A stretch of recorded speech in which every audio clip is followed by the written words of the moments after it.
நாளுக்காக உமக்கு நன்றி. நாங்கள் வந்து கூடி ஆராதிப்பதற்கு ஒரு நாளை தெரிந்து கொண்டோம் ஆண்டவரே. அந்த நாளிலே நீர் எங்களை கனப்படுத்துகிறவராய் வந்து எங்களை அபிஷேகத்தினாலும் மகிமையினாலும் நிரப்பியிருக்கிறபடினாலும் உமக்கு ஸ்தோத்திரம். நாங்கள் ஏறெடுத்த துதி ஸ்தோத்திரம் எல்லாவற்றையும் அங்கீகரித்ததுக்காக உமக்கு நன்றி ஆண்டவரே. நோவாவின் பலியை அங்கீகரித்த ஆண்டவர் சுகந்த வாசனையாய் நுகர்ந்து அவனை ஆசீர்வதித்தார் என்று வேதத்தில் வாசிக்கிறோம். அதே போல எங்கள் தேவனாகிய கர்த்தர் இப்பொழுது துதிகளை எல்லாவற்றையும் அங்கீகரித்திருக்கிறீர், சுகந்த வாசனையாய் நுகர்ந்திருக்கிறீர்.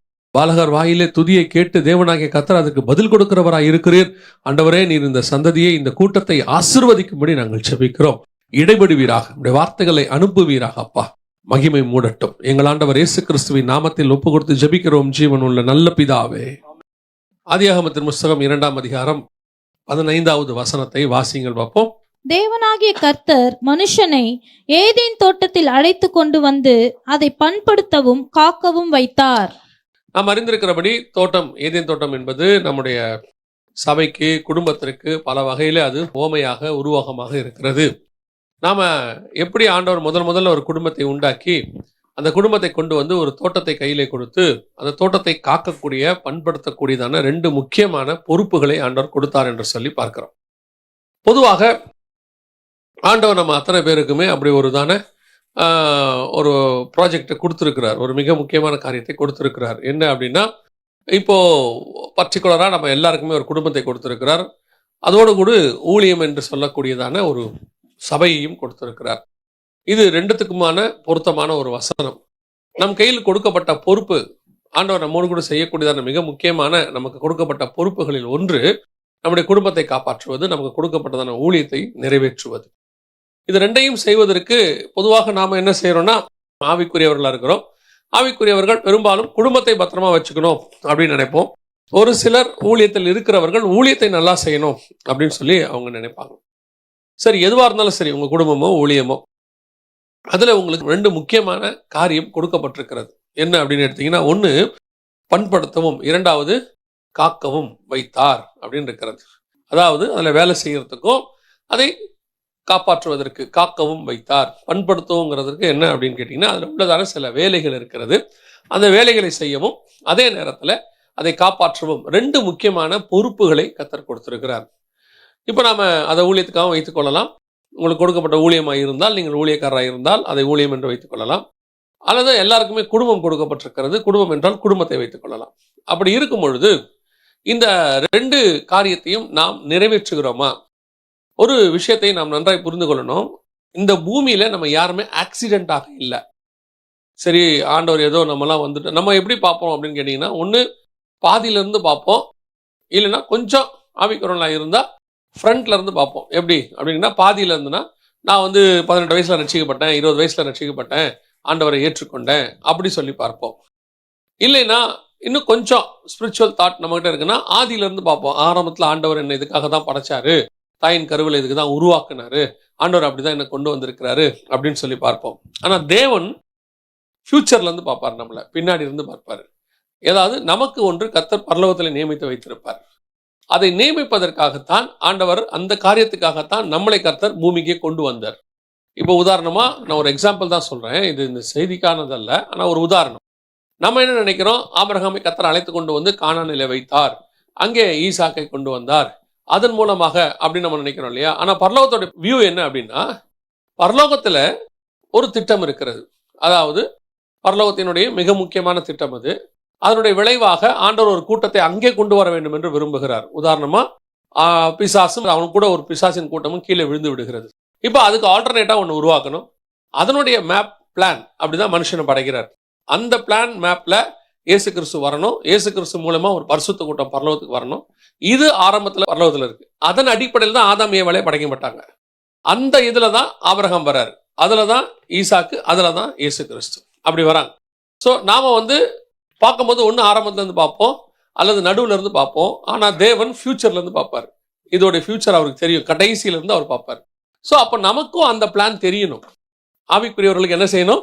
அந்த பிளான் தெரியணும். அந்த பிளான் தெரியாவிட்டால் நாம் ஏதோ இந்த உலகத்தில் ஒரு பிளானோட கூட ஓடிட்டே இருப்போம். எதுக்காக அப்படின்னு உதாரணமா அதே எடுத்துக்கோங்க. ஆபிரகாமுக்கு ஈசாக்கை பத்தினதானும் அதுக்கப்புறம் வரக்கூடிய இயேசு கிறிஸ்துவை பத்தின பிளான் ஒரு இடத்துல தெரிஞ்சிச்சு. ஆனா அதுக்கு முன்னாடி அவருக்கு அந்த பிளான் தெரியாது. அப்புறம் என்ன செய்யறாரு, நம்மள மாதிரியே சாதாரணமா நம்மள மாதிரியே ஒரு மனுஷனை, அதாவது ஒரு சாதாரண உலகத்து மனுஷனை மாதிரி ஃபர்ஸ்ட் கானானுக்கு கூப்பிட்ட உடனே அவர் கானானுக்கு போல, ஆரான்ல போய் தங்கி சம்பாதிக்கிறார். நல்லா சம்பாதிச்சு முடிச்சுட்டு கர்த்தர் சொல்றாரு, நான் உன்னை எங்க போக சொன்ன, என்ன பண்ணிட்டு இருக்கிற, புறப்பட்டு கானானுக்கு போ அப்படின்னு சொல்றாரு. இப்போ அவர் கானானுக்கு வர்றாரு. வந்த உடனேயும் இன்னும் கானான் விஷன் அவருக்கு வரல. கானான்ல உட்காந்துட்டு ஆண்டவரை கேட்கிறாரு, நான் பிள்ளை இல்லாமல் இருக்கிறேனே, இவ்வளவு சொத்து இருக்குதே, இவ்வளவுத்துக்கும் பிள்ளை இல்லையா எனக்கு அப்படின்னு கேட்கிறாரு. இப்ப கர்த்தர் எனக்கு ரொம்ப அதுல பிடிச்ச ஒரு வசனம், ரீசெண்டா வாசிக்கும் போது தான் எனக்கு அதுக்கு ஒரு விளக்கத்தை ஆண்டவர் சொல்லி கொடுத்தாரு. ஒருவேளை இந்த சப்ஜெக்ட் அதோட வரும், ஆனா நீங்க பாத்துக்கோங்க. அந்த 15ஆம் அதிகாரத்துல ஆண்டவர் ஆபிரகாமை பார்த்து, ஆபிரகாம் தான் ஆண்டவரை பார்த்து பேசுவார். ஆண்டவர் வந்தது வேற நோக்கம். நீங்க அந்த 15ஆம் அதிகாரம் 1ஆம் வசனத்தை வாசிங்க. இந்த காரியங்கள் நடந்த பின்பு கர்த்தருடைய வார்த்தை ஆபிரகாமுக்கு தரிசனத்திலே உண்டாகி, அவர், ஆபிராமே, நீ பயப்படாதே, நான் உனக்கு கேடகமும் உனக்கு மகா பெரிய பலனுமாய் இருக்கிறேன் என்றார். அவர் வந்தது வேற ஒரு விஷயத்துக்கு வந்திருக்கிறாரு. அவர் ஆபிரகாம்கிட்ட வேற ஒரு விஷயம் சொல்றாரு. இந்த காரியங்கள் நடந்த பின்பு பயப்படாதே. ஏன் அந்த பயப்படாதேங்கிற வேர்டை சொல்றாருன்னா, அதுக்கு முந்தின ஒரு சம்பவம் நடந்திருக்கு. என்னன்னா, இவர் போய் என்ன பண்ணிவிட்டாரு, ஒரு 5 ராஜாக்களை அடிச்சு போட்டு சோதம மீண்டும் லோத்தெல்லாம் காப்பாத்தி கொண்டு எல்லாத்தையும் கொடுத்துட்டாரு. இவரே அந்த ஊர்ல அந்த ஊர்க்காரங்களை பொறுத்த வரைக்கும், நீ எங்க இடத்துல வந்த பரதேசி அப்படின்னு சொல்லுவாங்க, நீ பரதேசியாய் வந்தவன் அப்படின்னு சொல்லுவாங்க. அந்த ஊர்ல இருந்து இவரே என்ன பண்ணிருக்காரு, இன்னும் கொஞ்சம் நீங்க வாசிச்சு பாத்தீங்கன்னா, அந்த ஊர் ஜனங்களோட ஒரு உடன்படிக்கை பண்ணி இருந்தாருன்னு இருக்கும். அவருடைய அர்த்தம் என்னன்னு கேட்டீங்கன்னு சொன்னா, அவரே அங்க ஒரு டாக்குமெண்ட் மாதிரி ஒன்று போட்டு வச்சு அங்க வாழ்றதுக்கு அவங்களோட இருக்கிறார். இப்போ நம்ம இங்க விசா எடுத்துட்டு சில ஒர்க் பர்மிட் மாதிரி அவர் ஃபர்ஸ்ட் டாக்குமெண்ட் ஒன்று போட்டிருப்பார் போல. டாக்குமெண்டா எழுத்தா இருக்காது, வசனம் சொல்றது, அந்த ஜனங்களோட ஒரு உடன்படிக்கை பண்ணி அப்படின்னு இருக்கு. அங்க இருக்கிறதுக்கு அவர் ஏதோ ஒண்ணு பண்ணி வச்சிருக்கிறார். திடீர்னு இவர் என்ன பண்ணிவிட்டாரு, ஒரு ஆக்ரோஷத்துல லோத்தை போய் கூட்டு போயிட்டாங்கன்னு உள்ள போய் அடிச்சு கிடிச்சு எல்லாத்தையும் கொண்டாண்டாரு. முடிச்ச பிறகுதான் தோணுது, என்னடா இப்படி அடிச்சு போட்டோமே அத்தனை பேரையும், திருப்பி வந்தா என்ன பண்றது, நம்மால இந்த ஊருக்கு என்ன ப்ராப்ளம் வந்தா என்ன பண்றது, இங்க இருக்கிறாங்களே எல்லாம் யோசிச்சுட்டு இருப்பார் போல. ஆண்டவர் சொல்றாரு, பயப்படாதே, நான் உனக்கு மகா பெரிய பலனும் கேடகமுமாய் இருக்கிறேன். அவர் அந்த கன்சோல் பண்றதுக்கு தான் வந்திருக்கிறார். அவர் வந்தது எதுக்கு வந்திருக்கிறாரு, கன்சோல் பண்றதுக்கு. பயப்படாத, நான் உங்க கூட தான் இருக்கிறேன் அப்படின்னு சொல்லி. நம்ம ஆண்டவர் ஒரு பெரிய ஸ்பெஷாலிட்டி என்னன்னா, நாம கொஞ்சம் துக்கமா இருந்தோம்னா அந்த துக்கத்தை உடனே நம்மளை விட்டு நீக்கணும்னு நினைப்பாரு. அவர் நேசிக்கிற ஆண்டவர். அவர் இவர் என்ன பண்றாருன்னு கேளுங்க. இவர் வந்தது இந்த ரீசன், இவருக்கு இவர் கன்சோல் பண்ணலாம் தான் வந்திருக்கிறாரு. 2வது வசனம், அதற்கு ஆபிராம், கர்த்தராகிய ஆண்டவரே, அடியேனுக்கு என்ன தருவீர், நான் பிள்ளை இல்லாமல் இருக்கிறேனே, தமஸ்கு ஊரானாகிய இந்த எலியேசர் என் வீட்டு விசாரணை கர்த்தனாய் இருக்கிறானே என்றான். இவருக்கு என்ன பேசிட்டு இருக்கிறாரு, அவர் எதுக்கு வந்தாரு, பயப்படாதே, நான் உன் கூட இருக்கிறேன், கேடகமா இருக்கிறேன், அதெல்லாம் பாத்துக்கிறேன் அப்படின்னு அவர் சொன்னா, இவர் என்ன பண்றாரு, ஆண்டவரே அதெல்லாம் இருக்கட்டும், பிள்ளை இல்லையே அப்படின்றாரு. அடுத்த வசனத்தினுடைய ஃபர்ஸ்ட் வார்த்தை வாசிங்க. பின்னும் ஆபிராம், தேவரீர் எனக்கு புத்திர. பின்னும் ஆபிரகாம், தேவரீர். அப்ப இவர் முதல் வசனம் பேசுறதுக்கு ஆண்டவர் என்ன பதில் சொன்னாரு, ஒண்ணுமே சொல்லல. இவர் சொல்றாரு, பிள்ளை இல்லாமல் இருக்கிறேன்னு, எனக்கு என்ன தருவீர்னா, கர்த்தர் பார்த்துக்கிட்டே உட்கார்ந்துருக்கிறார் போல, அமைதியா உட்கார்ந்துருக்கிறாரு. அடுத்த வசனம் சொல்லுது, பின்னும் ஆபிரகாம் கர்த்தரை நோக்கி. திருப்பி பேசுறாரு இவரே.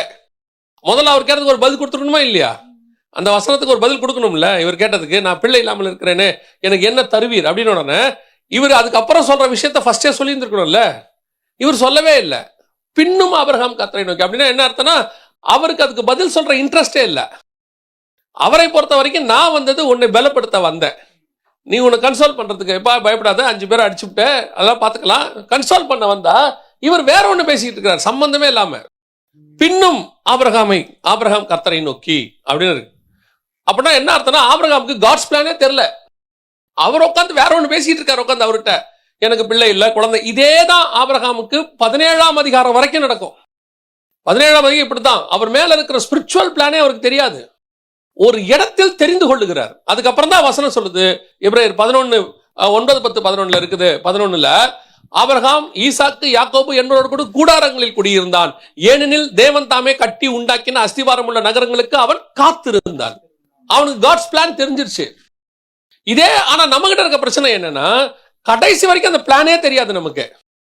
கடைசி வரைக்கும் பின்னும் ஆபிரகாம், பின்னும் கர்த்தரை நோக்கி, பின்னும் கர்த்தரை நோக்கி 70 வயசு வரைக்கும் நம்ம பேசிட்டே இருப்போம், கர்த்தர் பார்த்துக்கிட்டே இருப்பாரு. இவனை என்ன செய்யலாம், நம்ம வேற ஒண்ணு இவனை வச்சு பூமியில செய்யலாம்னு நினைக்கிறோம். திருப்பி 25 வயசுல எனக்கு நல்ல 15 வயசுல 18 வயசுல நல்ல படிப்பு கொடுங்க, குரூப் கொடுங்க, நல்ல ஸ்கூல் கொடுங்க, யூனிவர்சிட்டி கொடுங்க. நான் சரி கொடுத்தோம்.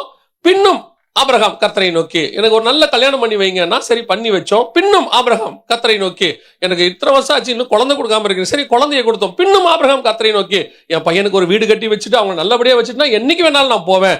இப்படி பார்த்துக்கிட்டே இருப்பாரு. இப்ப என்னடா செய்யலாம் இவன் பின்னும் பேசிக்கிட்டே இருக்கிறானே. நான் ஒரு பிளான் இவன் மேல வச்சிருக்கிறேன், ஒரு ஸ்பிரிச்சுவல் பிளான் வச்சிருக்கிறேன். இவனை எதுக்கு நான் கொண்டு வந்தேன், எதுக்கு பூமிக்கு கொண்டு வந்தேன், இவனை எதுக்கு இப்படி உருவாக்குனேன், ஏன் இந்த தாய் தகப்பனுக்கு கொடுத்தேன், இந்த ஊர்ல ஏன் இவனை பிறக்க வச்சேன், ஏன் இந்த என்வாயன்மெண்ட்டுக்குள்ள அவனை மேல கொண்டு வந்திருக்கிறேன், ஏன் இவ்வளவு எக்ஸ்பீரியன்ஸ் கொடுத்தேன்.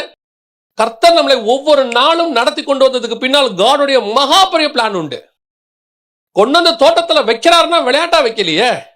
ஏதோ பூமி சும்மா கிடக்குது கொண்டு வந்து ஆதாம வச்சாரா பாத்துக்கிறதுக்கு? அவர்கிட்ட தான் 1000 தூதர்கள் இருக்கிறாங்களே. அப்படி இருக்கும்போது யாரையும் கொண்டு வந்து அங்க வைக்காதபடிக்கு ஆதாம தான் கொண்டு வந்து உள்ள வைக்கிறாரு. அதுவும் மண்ணினாலே உருவாக்கி விசேஷமா செஞ்சு கொண்டு வந்து உள்ள வைக்க. அப்ப ஏன் கர்த்தர் கொண்டு வந்து வச்சார் அது நமக்கு தெரியணும்ல.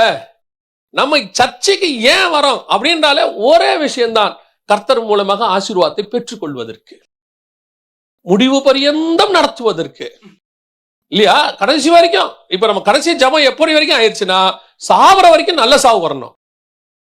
எதுக்கு இன்னைக்கு கூட்டிட்டு வந்தாருங்கிற கான்செப்டே விட்டுட்டோம். 70 பலத்தின் மிகுதினால் 80. இப்ப யோசிச்சு பாருங்க, ஸ்தேவானுக்கு அன்னைக்கு கல்லெறிஞ்சு கொண்டு அன்னைக்கு அவன் பரலோகத்துல தேவனை பார்க்கணும், தேவனை ஏஞ்சி நிக்கணும், இவ்வளவு பேர் செய்யணும், அதுக்கு அடுத்து பவுல் வரணும். அவ்வளவு பெரிய பிளான். பல நேரத்துல நம்மளோட ஹெவன்லி பிளான் நமக்கு தெரிய மாட்டேங்குது. கர்த்தர் எங்க வச்சாரு, எதுக்கு வச்சாரு, ஏன் வச்சாரு. இப்ப நம்ம அந்த பிளானை மாடிஃபை பண்ணி கடைசியில நம்ம மேல் வச்ச திட்டத்தை நிறைவேற்ற முடியாமலே போயிருச்சு. நிறைய பேருக்கு அது தெரியவே தெரியாது. அவங்களை பொறுத்த வரைக்கும் என்ன, வாழ்க்கையை வாழ்ந்தோம், முடிச்சோம், வேலை ஓவர், பினிஷ். ஆனால் வேதம் சொல்லுது, தோட்டத்தில் கொண்டு வந்து வைத்ததுக்கு ஒரு நோக்கம் இருக்கு, ஒரு முகாந்தரம் இருக்கு. ஸ்பிரிச்சுவல் பிளான், திருப்பியும் சொல்றேன், ஸ்பிரிச்சுவல் பிளான். உங்களை இன்ஜினியர் ஆக்கணும், டாக்டர் ஆக்கணும், நல்ல பிசினஸ் மேன் ஆக்கணும், பணக்காரன் ஆக்கணுங்கிறது இல்ல காட்ஸ் பிளான். அதுக்கு நம்ம தேவையில்லை. நம்மளை விட நல்ல பிசினஸ் மேன் உலகத்துல இருக்கிறான், நம்மளை விட நல்லா படிக்கிற நாலேஜ் உள்ளவங்க உலகத்துல இருக்கிறாங்க. ஏன் நம்மளை தான் இன்ஜினியர் ஆக்கணுமா, நம்மளை தான் டாக்டர் ஆக்கணுமா? இங்க யாருமே நம்ம தாத்தாக்கள்லாம் ஆபிரகாமும் கிடையாது, ஈசாக்கும் கிடையாது. எங்கேயோ ஒரு இடத்துல இருந்தா கர்த்தர் நம்மளை காப்பாத்தி கொண்டு வந்து உட்கார வச்சிருக்கிறாரு. ஏன் அங்கிருந்து செலக்ட் பண்ணி கொண்டு வரணும் இங்க ஸ்பிரிச்சுவல் இடத்துக்கு? நம்மளை ஏன் இந்த இடத்துக்கு இவ்வளவு தேவனை தெரியப்படுத்தி ரத்தத்தினாலே கழுவி தண்ணீர்ல மூழ்கி ஞானசானம் கொடுத்து பரிசுத்தன அபிஷேகத்தை கொடுத்து ஒரு வேர்டை கொடுத்து உங்களை உருவாக்கி கொண்டு வந்து உட்கார வைக்கிறதுக்கு எதுக்காக கொண்டு வந்து உட்கார வைக்கிறோம்? அப்ப அதுக்கு பின்னாடி இருக்கிற ஸ்பிரிச்சுவல் ஹெவன்லி பிளான் என்ன? அதுதான் ஆதாமுக்கு. இப்ப ஆதாமுக்கு கொண்டு வந்து தோட்டத்தை காக்கவும் பண்படுத்தவும் வைத்தார். ஆனால் ஆதாம் என்ன செய்தாராம்? தோட்டத்தை காக்கவும் பண்படுத்தவும் வைத்தார். ஆதாம் என்ன செய்தாராம்? வாசிங்க, ஓசியாவின் புஸ்தகம் 6ஆம் அதிகாரம் 7வது வசனத்தை வாசி. அவர்களோ ஆதாமை போல் உடன்படிக்கையை மீறி அங்கே எனக்கு விரோதமாய் துரோகம் பண்ணினார்கள். அவர்கள் ஆதாமை போல் உடன்படிக்கையை மீறி துரோகம் பண்ணினார்கள். ஆதாமோடு கூட கர்த்தர் என்ன உடன்படிக்கை பண்ணாரு? ஆதியாகமத்துல ஏதாவது இருக்குதா அந்த மாதிரி ஆதாமோடு கூட உடன்படிக்கை பண்ணினார்னு ஏதாவது இருக்குதா? ஆனா வசனம் சொல்லுது, அவர்களோ ஆதாமை போல் உடன்படிக்கையை மீறி அப்படின்னு. உடன்படிக்கைனா என்ன? கவனன்ட்னா என்ன அப்படின்னு சொல்லி கேட்டீங்கன்னா, இதுக்கப்புறம் ஆண்டவர் ஆபிரகாமோட பண்ணுவாரு. அடுத்து நீங்க பாத்தீங்கன்னு சொன்னா இஸ்ரவேல் ஜனங்களோடு கூட பண்ணுவாரு, நோவாவோடு கூட பண்ணுவாரு. அடுத்தலாம் உடன்படிக்கை இருக்கும் நிறைய. அதுக்கப்புறம் நிறைய உடன்படிக்கை இருக்கும். கடைசியா இயேசுல வந்து முடிஞ்சிடும். இதோ நான் புதிய உடன்படிக்கை உங்களோடு கூட செய்கிறேன்னு இயேசு கிறிஸ்துல வந்து முடிஞ்சிடும். உடன்படிக்கைனா என்ன அப்படின்னு கேட்டீங்கன்னா, நான் ஒரு எக்ஸாம்பிளுக்கு நான் உங்களுக்கு சொல்றேன், உங்களுக்கு புரிஞ்சுக்கிறதுக்காக. இப்போ நோவாவையும் எடுத்துக்கங்க, ஆபிரகாமையும் எடுத்துக்கங்க. 2 பேர்ட்டையும் கர்த்தர் உடன்படிக்கை பண்றாரு. ஒன்று வந்து 9ஆம் அதிகாரத்தில் இருக்கும், ஒன்று வந்து 15ஆம் அதிகாரத்தில் இருக்கும் ஆதியாகமத்தில். நோவோட உடன்படிக்கை பண்ணும்போது என்ன சொல்றாரு? ஃபர்ஸ்ட் ஆண்டவர் சொல்ற வார்த்தை என்ன அப்படின்னு சொல்லி பார்த்தீங்கன்னு சொன்னா, ஆதியாகமத்தின் புஸ்தகம் 9ஆம் அதிகாரம் 2வது வசனம் வாசிங்க. உங்களை பற்றிய பயமும் அச்சமும் பூமியில் உள்ள சகல மிருகங்களுக்கும் ஆகாயத்தில் உள்ள சகல பறவைகளுக்கும் உண்டாயிருக்கும். பூமியிலே நடமாடுகிற யாவும் சமுத்திரத்தின் மச்சங்கள் யாவும் உங்களுக்கு கையளிக்கப்பட்டன. நடமாடுகிற ஜீவ ஜந்துகள் யாவும் உங்களுக்கு ஆகாரமாய் இருப்பதாக பசும் பூண்டுகளை உங்களுக்கு தந்தது போல அவைகள் எல்லாவற்றையும் உங்களுக்கு தந்தேன். இது உடன்படிக்கையா ஆசீர்வாதமா? ஆசீர்வாதம். அதுக்கு முந்தின வசனம் சொல்லுது, பின்பு தேவன் நோவாவின் குமாரரையும் ஆசீர்வதித்து. இது உடன்படிக்கை அல்ல, இட்ஸ் a blessing. அப்ப உடன்படிக்கைனா என்ன? நான் உனக்கு இந்த blessing தரேன், சரியா? ஆனா அதுக்கு நீ ஒண்ணு செய்யணும். இது நான் தர்றது, அதுக்கு நீ எனக்கு ஒண்ணு செய்யணும். என்ன செய்யணும்? அடுத்த வசனம், மாம்சத்தை அதன் உயிராகிய ரத்தத்தோட புசிக்க வேண்டாம். வேலை முடிச்சு. நான் உனக்கு ஒரு கட்டளை கொடுக்கிறேன், அதை நீ செய். நான் அதுக்கு பதிலாக அதுக்கு ஃபர்ஸ்ட் ஆசீர்வாதத்தை சொல்லிடுறாரு. நான் உன்னை என்ன செஞ்சிடறேன், ஆசீர்வச்சிடுறேன், இந்த மாதிரிலாம் உன்னை ஆசீர்வதிப்பேன், எல்லாம் கையளிக்கப்படும் அப்படின்னு சொல்லிட்டு அடுத்து ஒண்ணு சொல்றாரு, இதை நீ சாப்பிடாத, இந்த விஷயத்த மாம்சத்தை உயிரோடு கூட என்ன செய்யாத, புசிக்காத. அடுத்து சொல்லிட்டு இன்னொன்னு சொல்றாரு, வாசிங்க 11-12 சேர்த்து வாசிங்க. இனி மாம்சமானவைகள் எல்லாம் ஜலப்பிரளயத்தினால் சங்கரிக்கப்படுவதில்லை என்றும் பூமியை அழிக்க இனி ஜலப்பிரளயம் உண்டாவதில்லை என்றும் உங்களோட என் உடன்படிக்கையை ஏற்படுத்துகிறேன் என்றார். இது உடன்படிக்கை. இதுதான் என்னது, உடன்படிக்கை. நான் எதையும் கொல்ல மாட்டேன், எதையும் உங்களை அழிக்க மாட்டேன், நான் பாத்துக்கிறேன். அதுக்கு நீ என்ன செய்யணும், மாம்சத்தை ரத்தத்தோடு கூட என்ன செய்யக்கூடாது, சாப்பிடக்கூடாது. அப்படி இருந்தா இந்த பூமியில இருக்கிற எல்லாத்தையும் நான் என்ன செஞ்சிடறேன், உனக்கு கொடுத்துட்றேன், எல்லாத்தையும் உனக்கு கையளிக்கிறேன். எவ்வளவு எவ்வளவு பர்ஃபெக்டா இருக்கு பாருங்க டாக்குமெண்ட். இது நம்ம அதிகாரமா நீங்க டெய்லி ஒரு பைபிள் அதிகாரமா படிக்கிறதுனால இப்படி படிச்சிருக்க மாட்டோம். மேபி படிச்சிருக்கலாம் உங்கள சிலர், ஒரு சிலர் படிச்சிருக்க மாட்டோம். இது ஒரு டாக்குமெண்ட். இந்த அதிகாரம் வந்து ஒரு டாக்குமெண்ட் போடுறாரு. என்ன சொல்றாரு, இதெல்லாம் உங்களுக்கு நான் தந்துடுறேங்க, அதுக்கு நீங்க என்ன செய்யணும், இந்த மாதிரி சாப்பிடாம இருக்கணுங்க, அவ்வளவுதான். அப்படி இருந்தால் நான் என்ன செய்வேங்க அப்படின்னு கேட்டீங்கன்னு சொன்னா, எதையுமே அழிக்காம பத்திரமா பார்த்துப்பேன்.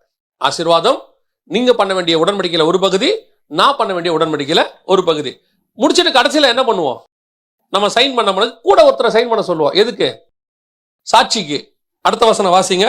அன்றியும் தேவன் எனக்கும் உங்களுக்கும் உங்களிடத்தில் இருக்கும் சகல ஜீவ ஜந்துக்களுக்கும் நித்திய தலைமுறைகளுக்கென்று நான் செய்கிற உடன்படிக்கையின் அடையாளமாக நான் என் வில்லை மேகத்தில் வைத்தேன், அது எனக்கும் பூமிக்கும் உண்டான உடன்படிக்கைக்கு அடையாளமாய் இருக்கும். அவ்வளவுதான், வச்சாச்சு, அடையாளத்தை போட்டாச்சு, சாட்சி. இந்த வில்லுதான் சாட்சி. மேகத்தில் வைத்தார். இந்த மேகத்துல வச்ச வில்லுங்கிறது இயேசு. அவர் தான் மேகத்தின் மேல் வருகிறவர். எப்ப வருவாரு, ஜலப்பிரளயம்லாம் எப்பெல்லாம் பூமியை அழிக்கணும்னு நினைக்கிறனோ அப்பெல்லாம் இந்த வில்லு மேல வந்துடும். எப்பெல்லாம் உலகத்தை அழிக்கணும்னு நினைக்கிறனோ அப்பெல்லாம் இயேசு மேகத்தின் மேல் வருவார், நியாயத்திற்குப்படி. அப்படித்தான் நியாயத்திருப்புல மேன்மை கிருபை மேன்மை பாராட்டும், இரக்கத்தை மேன்மை பாராட்டும் வசனம் சொல்றாரு. சோ இது வந்து ஒரு டாக்குமெண்ட். இப்போ அடுத்து ஆபிரகாம் ஒரு உடன்படிக்கை பண்றாரு பாருங்க. நான் வந்து உங்களுக்கு உதாரணமா சொல்றேன். ஆபிரகாம் ஒரு உடன்படிக்கை பண்றாரு பாருங்க. 17ஆம் அதிகாரத்துல கர்த்தர் ஒரு உடன்படிக்கை பண்றாரு.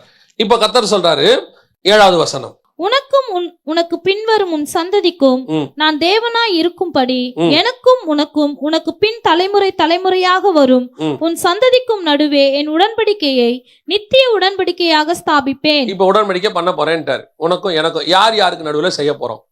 இப்ப அந்த உடன்படிக்கையில் இருக்கக்கூடியதான உனக்கு என்ன நான் தருவேன். அடுத்த வசனம், நீ பரதேசியாய் தங்கி வருகிற கானான் தேசம் முழுவதையும் உனக்கும் உனக்கு பின்வரும் உன் சந்ததிக்கும் நித்திய சுதந்திரமாக கொடுத்து நான் அவர்களுக்கு தேவனாய் இருப்பேன் என்றார். இது நான் செய்யறேன்னு சொல்லிட்டாரு.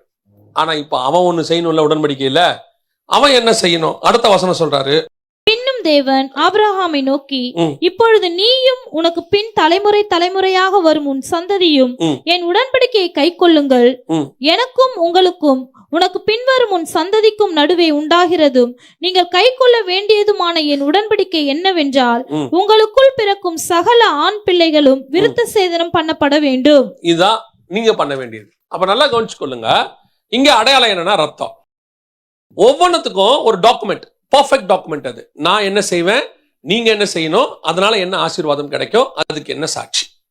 இது ஆதாம்கிட்டையும் இருக்கு, அடுத்து நோவாகிட்டையும் இருக்கு, அடுத்து ஆபிரகாம்கிட்டயும் இருக்கு. இப்ப நமக்கு தேவை என்னன்னா, ஆதாமு கூட என்ன உடன்படிக்கை பண்ணினார். அங்க வசனம் சொல்றது, ஆதாம் என் உடன்படிக்கையை மீறினது போல.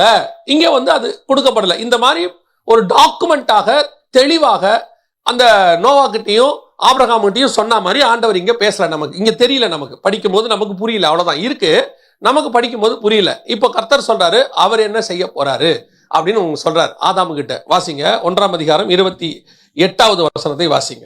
பின்பு தேவன் அவர்களை நோக்கி, நீங்கள் பலுகி பெருகி பூமியை நிரப்பி அதை கீழ்ப்படுத்தி சமுத்திரத்தின் மச்சங்களையும் ஆகாயத்து பறவைகளையும் பூமியின் மேல் நடமாடுகிற சகல ஜீவ ஜந்துக்களையும் ஆண்டு கொள்ளுங்கள் என்று சொல்லி தேவன் அவர்களை ஆசீர்வதித்தார். இவர் செய்யறது நான் என்ன செய்வேன் அப்படின்னு சொல்லிட்டார். இப்போ அவங்க என்ன செய்யணும், அடுத்து அவங்க செய்ய வேண்டியது என்ன அப்படின்னு கேட்டீங்கன்னா 2:17, ஆனாலும் நன்மை தீமை அறியத்தக்க விருட்சத்தின் கனியை புசிக்க வேண்டாம், அதை நீ புசிக்கும் நாளில் சாகவே சாவாய் என்று கட்டளையிட்டார். இது இவங்க செய்ய வேண்டியது. அங்க நோவா கிட்ட சாப்பிடக்கூடாதுன்னு சொன்னாரு, மாம்சத்தை ரத்தத்தோடு கூட புசிக்க வேண்டாம்னாரு. இங்க எல்லா பழத்தோடு கூட இந்த பழத்தையும் சேர்த்து சாப்பிடாதுன்னு சொன்னார். அது தனி, இது தனி, அது தனி, இது தனி. இங்க நோவாவையும் அவன் குமாரனை ஆசீர்வதித்து பூமியில பல்கி பெருங்கன்னாரு. இங்க ஆபிரகாமை ஆசீர்வதித்து பூமியை நிரப்புங்கள்னு சொன்னார். பெர்ஃபெக்ட் டாக்குமெண்ட், கரெக்டா இருக்கு. இப்போ மீறுதல் என்றால் என்ன? ஆதாம் என் உடன்படிக்கையை மீறினான் அப்படின்னு சொன்னா என்ன அப்படின்னு கேட்டா நமக்கு இப்ப தெளிவா தெரியுது. டாக்குமெண்ட்ல போட்டதுல சாப்பிட வேணாம்னு சொன்னது அவர் சாப்பிட்டார், அவ்வளவுதான். இதான் உடன்படிக்கை மீறுதல். நம்ம இதை என்ன சொல்றோம் அப்படின்னு கேட்டா, ஆதாம் பழம் சாப்பிட்டாருன்னு சொல்றோமே, பாவம் செஞ்சாருன்னு சொல்றோமே. பைபிள் அதை எப்படி பார்க்குதுன்னா மீறுதலாக பார்க்கிறது. பைபிள் எப்படி பார்க்குது? மீறுதல். அதான் ரோமருக்கு எழுதும் போது வசனம் சொல்லுது, ரோமர் 5:14 வாசிங்க பார்ப்போம். அப்படி இருந்தும் மரணமானது ஆதாம் முதல் மோசே வரைக்கும் ஆதாமின் மீறுதலுக்கு ஒப்பாய் பாவம் செய்யாதவர்களையும் ஆண்டு கொண்டது. அப்படின்னா என்ன அர்த்தம்? ஆதாமுடைய மீறுதல் என்பது என்ன? ஓசியால வாசிக்கிறோம், ஆதாம் என் உடன்படிக்கையை மீறினான். ஆதாம் என்ன மீறினா? உடன்படிக்கையை மீறினா. அந்த உடன்படிக்கையின் மீறுதல்னா என்ன? அதனால மரணம் வந்துச்சு, எல்லாம் ஓகே தான். என்ன மீறினான்? நான் சாப்பிடக்கூடாது என்று சொன்ன கனியை அவன் என்ன செஞ்சுட்டான்? சாப்பிட்டுட்டான். இப்ப நாம நிறைய உடன்படிக்கை இந்த மாதிரி விஷயங்கள்லாம் பார்க்கிறோம். இப்ப கர்த்தர் நம்மளோட கூட உடன்படிக்கை பண்ணி இருக்கிறார். கர்த்தர் நமக்கு என்ன செஞ்சிருக்கிறாரு? உடன்படிக்கை பண்ணி இருக்கிறார். அதுல ஒண்ணு என்னன்னு கேட்டீங்கன்னு சொன்னா, நித்திய ஜீவன் அளிப்பேன் என்பது பிதா நமக்கு பண்ண வாக்கு தத்தமா இருக்கிறது. அப்ப அதுக்கு அடையாளமா அவர் என்ன செய்யறாரு? நமக்கு ரத்தத்தை சிந்தி இருக்கிறாரு, அப்பா ரசம் கொடுத்து வச்சிருக்கிறாரு, இதை சாப்பிட சொல்லி இருக்கிறார். ஆனால் இதோடு கூட ஒண்ணு சொன்னாரு, அங்கே சகலவித கனிகளோட சேர்த்து நன்மை தீமை அறிக்கை கனியை சாப்பிடாத, இங்க மாம்சத்தோட சேர்த்து ரத்தத்தையும் புசிச்சிடாத, இங்க அபாத்திரமாய் போஜனமானம் பண்ணிடாத. அதேதான், போஜனமானம் பண்ணு, ஆனா அதோட என்ன பண்ணிடாத? அபாத்திரமாய் போஜனமானம் பண்ணிடாத. ஏது இன்னைக்கு நாம இந்த விஷயத்தை கம்யூனியன் எடுக்கிற நேரம் வந்திருக்கிறோம், கர்த்தருடைய அப்பத்தையும் ரசத்தையும் புசிக்க வந்திருக்கிறோம். இது உடன்படிக்கை. அன்னைக்கு ஆதாம் கொடுக்க உடன்படிக்கை போல, நோவா கொடுக்க உடன்படிக்கை போல, இது நமக்கு கொடுக்கப்பட்ட உடன்படிக்கை. இந்த உடன்படிக்கையை நமக்கு ஆண்டவர் கொண்டு பெறுவதற்காகத்தான் இங்கே உட்கார வச்சிருக்கிறார். தோட்டத்துக்குள் பண்படுத்தவும் காக்கவும் வைத்தார். அப்ப நான் இந்த உடன்படிக்கையை செய்வதற்கு வந்திருக்கிறேன். அப்படி செய்ய வரும்போது இந்த தோட்டத்துக்குள்ள இருந்து இதை நான் புசிக்கும் போது ஆண்டவர் சொல்ற வார்த்தை, அபாத்திரமாய் போஜனமானம் பண்ணிடாத. இந்த அபாத்திரமாய் போஜனமானம் பண்றதுக்கும் ஆதாம் மீறுதல் அப்படிங்கிறதுக்கும் ஒரு கனெக்ஷன் இருக்கு. என்ன நம்மளை பொறுத்த வரைக்கும் ஆண்டவர் சொன்னது அபாத்திரமா போஜனமானம் பண்ணாத, அவனுக்கு சொன்னது நன்மை தீமை அறிந்த கனியை சேர்த்து சாப்பிடாத, சாப்பிட்டா மீறுதல், அபாத்திரமாய் போஜனமானம் பண்ணா மீறுதல். அப்படின்னா இந்த ஆதாம் பண்ண தப்பு என்ன? அவன் சாப்பிட்டுட்டான்றது ஓகே. இப்ப நாம எல்லாருமே கம்யூனியன் எடுக்கிறோம். எத்தனை பேர் அபாத்திரமாய் போஜனமானம் பண்ணாதவங்க இங்க? நான் எல்லாம் பெர்ஃபெக்ட், நான் கர்த்தருக்கு முன்பாக உண்மை உத்தமமா தான் இருக்கிறேன் அப்படின்னு சொல்லிட்டு அதுல கை வைக்கக்கூடியவங்க ஒரு 10% இருந்தா ஓகே. 10% இருந்தா ஓகே. நம்மளால நீங்க அப்படி சொல்ல முடியுமா? நாம இங்கேயும் எதை நம்புறோம்னா, கர்த்தர் கிருபை உள்ளவர், இல்ல நான் பரிசுத்தம் உள்ளவன் நம்ம சொல்லல. அந்த இடத்துல என்ன கொண்டு வரோம்? கர்த்தர் கிருபை உள்ளவர். ஏப்பா நான் பாவின்னு தான் எனக்கு தெரியுமே. அவர் அதை எனக்கு எடுக்க வைக்கும் போது அவர் கிருபையா இருந்து எதுவும் பண்ணாம என்ன பாத்துக்கிறார். இல்ல அவர் சொல்றது என்னன்னா, நான் கிருபை உள்ளவர், நான் பாத்துக்கிறேன். இத நீ மீறுதலுக்குள்ள வந்துட்டியா? அபாத்திரமாய் போஜனமான கைய வைக்கிறீங்களா? அதுதான் கர்த்தர் கேட்கிற கேள்வி. அப்படியானால் நான் இதை அபாத்திரமாய் போஜனமானம் பண்ண கூடாது அப்படின்னா, ஆதாம் உடன்படிக்கை மீறக்கூடாதுன்னா என்ன செய்யணும்னா, அதுக்கான வழிமுறை தான் அவர் சொல்லி கொடுத்தார். அந்த 2ஆம் அதிகாரம் 15ஆம் வசனம், ஆதாமை கர்த்தர் தோட்டத்தில் கொண்டு வந்து வைத்து அதை காக்கவும் பண்படுத்தவும் வைத்தார். 2 முக்கியமான காரியத்தை சொல்றார். நீங்க அந்த மீறுதல் பண்ணாம இருக்கிறதுக்கு 2 முக்கியமான விஷயம். ஒன்று பண்படுத்துதல், 2வது காத்தல். பண்படுத்துதல்னா என்ன? சர்ச்சுக்குள்ள, தோட்டத்துக்குள்ள, உங்க குடும்பத்துக்குள்ள ஒரு ஸ்பிரிச்சுவல் ஒர்க் இருக்கு. அந்த ஒர்க்கை பண்ணாம நீங்க சும்மா இருந்தீங்கன்னா கண்டிப்பாக மீறுதல் வந்துடும். அதை நீங்க என்ன செய்யணும்? அது கர்த்தர் கொடுத்த உங்களுக்கு ஒரு வேலை. பவுல் சொல்றாரு, சுவிசேஷம் அறிவித்தல் என் மேல் விழுந்த கட்டமையா இருக்கிறது. இட்ஸ் நாட் எனக்கு ஏதோ ஆப்ஷனே கிடையாது. இங்க ஆசாரிப்பு கூடாரத்திற்குள் கர்த்தர் அநேக காரியங்களை உண்டாக்குகிறார். பலிபீடத்துக்கிட்ட இருந்து பலிபீடத்தை கட்டி, அதுக்கப்புறம் உள்ளுக்குள்ள போனீங்கன்னா மேஜை, சமூகத்து அப்போ, 7 கிளை உள்ள பொன்குத்து விளக்கு, அப்புறம் திரைச்சீலை, உள்ள போனீங்கன்னா உடன்படிக்கை பெட்டி, அப்புறம் தூப கலசம். உடன்படிக்கை பெட்டிக்குள்ள என்ன இருக்குதுன்னு கேட்டீங்கன்னு சொன்னா மன்னா வைக்கப்பட்ட பொற்பாத்திரம், ஆரோனின் தளிர்த்த கோல், அப்புறம் கற்பலகை, இவ்வளவு இருக்குது. இவ்வளோ காரியத்தை கர்த்தர் செய்ய சொல்றாரு. டென்ட் போட சொல்றாரு, டென்ட்டுக்கு மேல தோலா போட சொல்றாரு. இவ்வளவு இருக்கு. Everything had a work. எல்லாத்துக்கும் அங்கே ஒரு வேலை இருந்தது.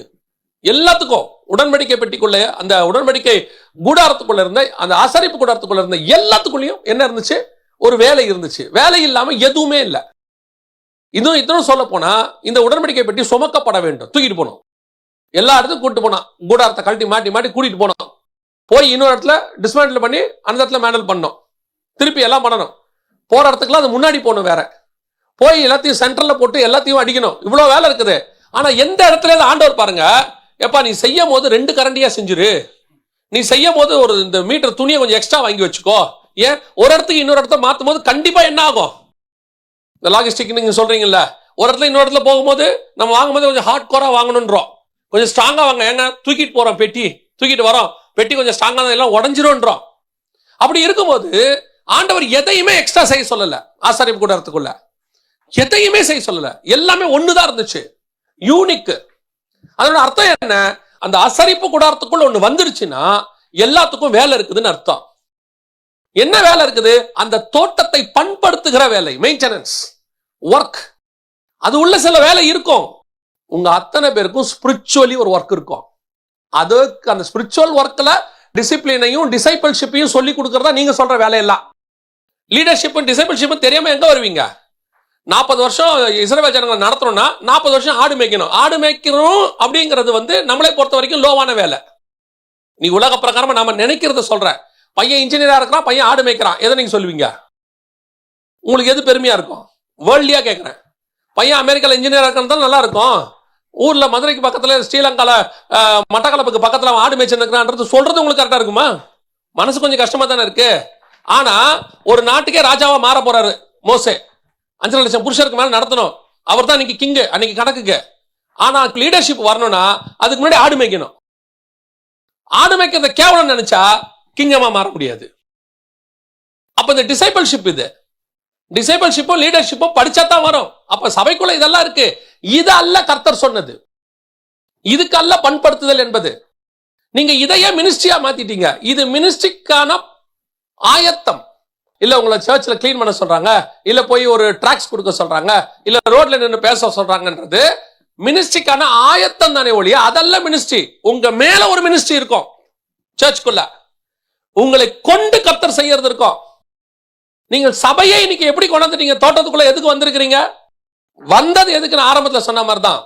வேர்ல்ட்லியா பிளெஸிங்கா வாழ்ந்துட்டு ஓட்டத்தை முடிக்கிறது. இதை நான் குற்றமா சொல்லல. இதைத்தான் உலகத்தாரும் செய்கிறார்கள். இங்க வேறொரு காரணத்துக்காக கர்த்தர் உங்களை கொண்டாந்து இருக்கிறார். உங்களுக்கு அந்த ரெல்ம் ஓபன் ஆகணும். முதல்ல அந்த ஐ ஓபன் ஆகணும். இப்போ எலிசா கூட ஒரு சீஷன் இருந்தான், கேயாசின்னு ஒருத்தர் தான். உங்களுக்கு தெரியும். கேயாசியோடைய ஐ யாரை பார்த்துச்சு? கேயாசியோட கண்ணு யாரை பார்த்துச்சு? கேயாசியோட கண்ணு எலிசாவுக்கு பதிலாக ஒரே ஒரு தடவை யாரை பார்த்துருச்சு? நாகமான பார்த்துருச்சு. அவனை தள்ளியாச்சு. இப்ப அடுத்த சீசன் வந்துட்டான். இப்போ இந்த சீசன் நாகமணி யாரையும் பார்க்கல. இவன் யாரையே பார்த்துக்கிட்டு இருக்கான்? எலிசாவையே பார்த்துட்டு இருக்கிறான். ஒரு பெரிய சேனை வந்துடுச்சு. இப்போ இவன் கண்ணு யாரை பார்க்குது? அந்த பெரிய சேனையை பார்க்குது. இப்போ எலியா சொல்றாரு, அவரோடு இருப்பதை பார்க்கிலும் நம்மோடு இருப்பது அதிகம். இப்போ எலிசா சொல்றாரு, கர்த்தாவே இவன் கண்களை திறந்தருளும். இப்ப இவன் இவ்வளவு நாள் எலிசா கூட இருந்திருக்கிறான், எலிசாவையே பார்த்திருக்கிறான், நாகமான பார்க்கல. நாகமன் மாதிரி இவங்கிட்ட வந்த யாரையுமே பியூர்லி ஸ்பிரிச்சுவல் நல்ல டிசைபிள் கூடவே இருக்கிறான். ஆனால் இவனால் பார்க்க முடியாத இன்னொரு இடம் இருக்கு. அந்த இடத்தை பார்க்கும்படி கண்களை திறக்க சொல்றாரு. நீங்கள் எல்லாருமே ஸ்பிரிச்சுவல் பர்சன்ஸ். இங்க யாரும் பாவிகள் கிடையாது. எல்லாருமே இங்க வந்து கர்த்தருக்குள்ள நாங்கள் ஆவியில உண்மைதான், இதை யாரும் மாற்றிக்கிறது இல்ல. ஆனால் நீங்கள் வந்தது இங்கே இருக்கிற எலியாவையோ எலிசாவையோ பார்க்க வரவில்லை. இங்கே வந்த நீங்கள் எங்கள் மூலமாக தெரிந்து கொண்டு வானத்தில் இருக்கிற இன்னொத்த பார்க்க வந்திருக்கிறீங்க. அந்த ஐ ஓப்பன் ஆகணும். இங்க இருக்கிற எல்லாருக்கும் அந்த ஐ ஓப்பனே ஆக மாட்டேங்குதே. கடைசி வரைக்கும் உங்களுடைய பெரிய கான்செப்ட் என்ன? சர்ச்சுக்குள்ள நாம பாஸ்டர் கிட்ட நல்ல பேர் வாங்கி 25 வருஷம் பாஸ்டரோட இருந்துட்டோம்னா நாம எல்லாம் நல்ல விசுவாசி, இதுக்குத்தான் நாம வந்திருக்கிறோம், அவ்வளவுதான். நாம அந்த நல்ல பேரை வாங்கிட்டோம். பாஸ்டரும் பார்க்கும்போதெல்லாம் சொல்வாரு, 25 வருஷமா அந்த தம்பி நம்ம சர்ச்சில் இருக்கிறாரு. Right, good, fine. 26 வருஷம் இருக்கிற இன்னொரு ஆள் இருக்குது இன்னொரு சர்ச்சில். 30 வருஷம் இருக்கிற இன்னொரு ஆள் இருக்கு இன்னொரு சர்ச்சில். இங்க யாரும் நான் உங்களுக்கு குறைய சொல்லல. பட் இந்த 25 வருஷமா உங்க கண்ணு இன்னொன்னு பார்க்காமயே உட்கார்ந்துருக்கு. இன்னொன்னு யோசிக்கவே இல்லை. உங்க கண்ணு முழுக்க முழுக்க எதை யோசிக்குதுன்னா, இந்த உலகத்தில் என்ன செஞ்சுட்டு நான் கடைசி வரைக்கும் சக்சஸ்ஃபுல்லா ஸ்பிரிச்சுவலா இருந்துட்டு சாகணும் அப்படிங்கிற கான்செப்டுக்குள்ளதான் இருக்கே ஒழிய, உங்க கண்ணு கொஞ்சம் கூட பரலோகத்துல இருக்கிற அதை ஓபன் பண்ணி எனக்கு மேல ஒரு அக்னி ரதம் இருக்கு. எலிசா எலியாவை பார்த்தாரு, மேல ஏறி போறதை பார்த்தாரு, சுழல் காற்றை பார்த்தாரு, ரெண்டத்தனையா பெற்றுக்கொண்டாரு. இப்ப நான் எலிசா கூட இருக்கிறேன். இதே எலிசாவை நான் பார்த்துக்கிட்டே இருந்தேன்னா எனக்கு 4 மடங்கு கிடைக்கும் ஆவிக்குரிய வாழ்க்கை. ஏன் வானம் திறக்கும், நான் அக்னி ரதத்தை பார்ப்பேன். அன்னைக்கு ஒரு அக்னி ரதம் வந்துச்சு, எலியாவையும் பிரிச்சுச்சு. அந்த அக்னி ரதத்தை ஏன் கண்ணு பார்க்கணும் அப்படிங்கிற எண்ணம் வரணும் இல்ல. கடைசி வரைக்கும் எலிசா கூடயே வாழ்க்கையை ஓட்டிடலாம். நிறைய பேருக்கு அவருடைய எண்ணம் என்ன, கூடவே அப்படியே இருந்து ஓட்டிடலாம். உலகத்தானுக்கு கூட ஒரு விஷன் இருக்கு. ஒருத்தன் நினைக்கிறான் நான் மார்ஸுக்கு போகணும்னு நினைக்கிறான், முடியுமா முடியாது அது வேற விஷயம். அவனுக்கு ஒரு விஷன் இருக்கு. ஒருத்தன் நினைக்கிறான் நான் ஜூபிட்டருக்கு போகணும்னு, இன்னொருத்தன் நினைக்கிறான் நான் இன்டர்நேஷனல் ஸ்பேஸ் ஸ்டேஷனை கட்டணும்னு, ஒருத்தன் நினைக்கிறான் வேர்ல்டையே பிடிக்கணும்னு. இவனுங்களுக்குள்ள இவ்வளோ விஷன் இருக்குதே. உங்க விஷனும் என் விஷனும் எவ்வளவு குறுகி இருக்கு பாத்தீங்களா, எவ்வளவு சின்னதா இருக்கு பாத்தீங்களா. இதுல ஒரு சாட்டிஸ்பாக்சனோட செத்து போகணும்னு நினைக்கிறீங்களே, நம்ம எவ்வளவு குறுக்கமான மக்கள் தெரியுமா. நம்மளை என்ன செஞ்சு வச்சுட்டோம் நம்ம மைண்ட்ல, இது சாட்டிஸ்ஃபைட், அவ்வளவுதான். இதற்காக நாம் அழைக்கப்படவே இல்லை. ஆபிரகாமுக்கு கொடுக்கப்பட்ட விஷன் ரொம்ப பெருசு. அவன் என்ன எதிர்பார்க்கிறான் தெரியுமா, ஆண்டவர் சொல்றாரு, நான் உன்னோட உடன்படிக்கை பண்றேன், இந்த தேசம் இருக்கு இல்லையா, இது முழுக்க உன் சந்ததிக்கும் உனக்கும் உன் சந்ததி எல்லாத்துக்கும் தந்துடுறேன்ப்பா. எங்கிருந்து எங்க வரைக்கும், ஈராக்ல இருந்து ஈஜிப்ட் வரைக்கும் எடுத்துக்கொண்டாரு. எங்கிருந்து எங்க வரைக்கும், ஐப்ராத் நதி முதல் கொண்டு எகிப்தின் நதி வரைக்கும். ஐப்ராத் ஈராக்ல இருக்கு, எகிப்துல இருந்து நைல் நதி, ஈராக்ல இருந்து ஈஜிப்ட் வரைக்கும் உனக்கு தந்துடுறேன் எடுத்துக்கோன்றான். அவன் சொல்றான் அதை அல்ல, அதில் அல்ல, அதிலும் மேன்மதையாச பரம தேசத்தையே நாடின, எனக்கு ஒரு நகரம் ஏறி வருது அதை கொடுங்கன்றான். என்ன ஒரு தாட்டு, என்ன ஒரு ஸ்பிரிச்சுவல் மைண்ட், என்ன ஒரு விஷன், எப்படி இருக்கு பாருங்க. நான் ரொம்ப ஆச்சரியமா பார்ப்பேன். எஸ்தரை ராஜா கூப்பிட்டு சொல்றாரு ஃபர்ஸ்ட் டைம், எஸ்தர் உனக்கு என்ன வேண்டும். அடுத்த வார்த்தை சொல்வாரு, ராஜ்யத்தில் பாதி கெட்டலும் நான் உனக்கு தருகிறேன். எஸ்தர் சொன்னா அதெல்லாம் ஒண்ணு வேணாம் ராஜா. என்னது ஒன்னும் வேணாமா, என்ன இப்படி சொல்லிட்ட, எவ்வளவு தெரியுமா, 127 நாட்டுல பாதி, 63 நாடு, 63 நாடு. எங்கிருந்து எங்க வரைக்கும், இந்தியால இருந்து இந்து தேசம் முதல் கொண்டு எத்தியோப்பியா வரைக்கும், சூடான் வரைக்கும். இன்னைக்கு இருக்கிற Sudan from India, Iran, Iraq, இன்னைக்கு இருக்கிற நாட்டெல்லாம் கணக்கு போட்டுக்குங்க. மிடில் ஈஸ்ட் முழுக்க மொத்தம், Egypt, Saudi Arabia, Lebanon, Syria, மொத்தம் சேர்த்து 127 கண்ட்ரிஸ். அதுல சொல்றாரு பாதியை நான் உனக்கு தரேன், பாதி தந்துடுறேன் உனக்கு. கூப்பிட்டு சொன்னு சொல்றா, அதெல்லாம் வேணாம் ராஜா, நீங்க வச்சுக்கங்க பரவாயில்ல. போயிட்டாங்க. ராஜா அமுச்சு விட்டாரு. என்னடா அவ எல்லாத்தையும் வேணான்ட்டு சாப்பாட்டு கூப்பிடுறாளே, ஒருவேளை அங்க வச்சு கேட்பாளோ. அங்க போனோன்னு ராஜா சொல்றாரு, விருந்து முடிச்சோன்னே, எஸ்தர் உனக்கு என்ன வேண்டும் சொல், ராஜ்யத்தில் பாதி கேட்டால் தரேன். அதெல்லாம் வேணாம் ராஜா, நீங்க வீட்டு போங்க. இப்போ ராஜாவுக்கு புரியவே மாட்டேங்குது. இவ பார்க்கும்போதும் கேட்டேன் ஒண்ணு வேணான்ட்டா, சரி இவளை பார்க்க நான் போகும்போது கேட்டேன் ஒண்ணு வேணான்ட்டா, அப்புறம் எதுக்கு தான் என்ன கூப்பிட்டா, அப்புறம் தேசத்தில் பாதி கூட வேணும்னா இதை விட வேற என்ன எதிர்பார்க்கிறா. அவன் நினைக்கிறா, நீ என்ன பாதி கொடுக்குற, என் விஷனே 127, நீ என்ன தேசத்துல பாதி கொடுக்குற. ஒரு நாள் வரும் உன் பக்கத்துல உட்காருவேன், ராஜகுமாரத்தையா மாறுவேன், கிரீடத்தை வைப்பாங்க, 127 நாட்டுக்கு நான் தான் ராணி. விஷன் எவ்வளவு பெருசு பாருங்க. அந்த விஷன் வரணும். இது அல்ல, இதிலும் மேன்மையான பரம தேசத்தை அவள் நாடினான். அப்போ எலிசா இருக்கிற ஊழியக்காரனுக்கு ஒண்ணு இருந்துச்சு, இது அல்ல, எலிசா கூட இருக்கிற சேனை அல்ல, மேல இருக்கிற அக்னி ரதத்தை பார்க்கணும். அப்ப நான் சர்ச்சுக்குள்ள உட்கார்ந்து இது அல்ல, இதுலயே என் வாழ்க்கை. இப்பவும் சொல்றேன், இது நான் உங்களுக்கு எச்சரிப்பா சொல்றேன், இந்த வேலையை நீங்க செய்யல. தோட்டத்தை காவல் காக்கிற வேலையை யாரு கொடுத்தாரு, ஆதாம் தானே கொடுத்தாரு. வாசிங்க ஆதியாகமத்தின் புஸ்தகம் 3ஆம் அதிகாரம் 24வது வசனத்தை வாசிங்க.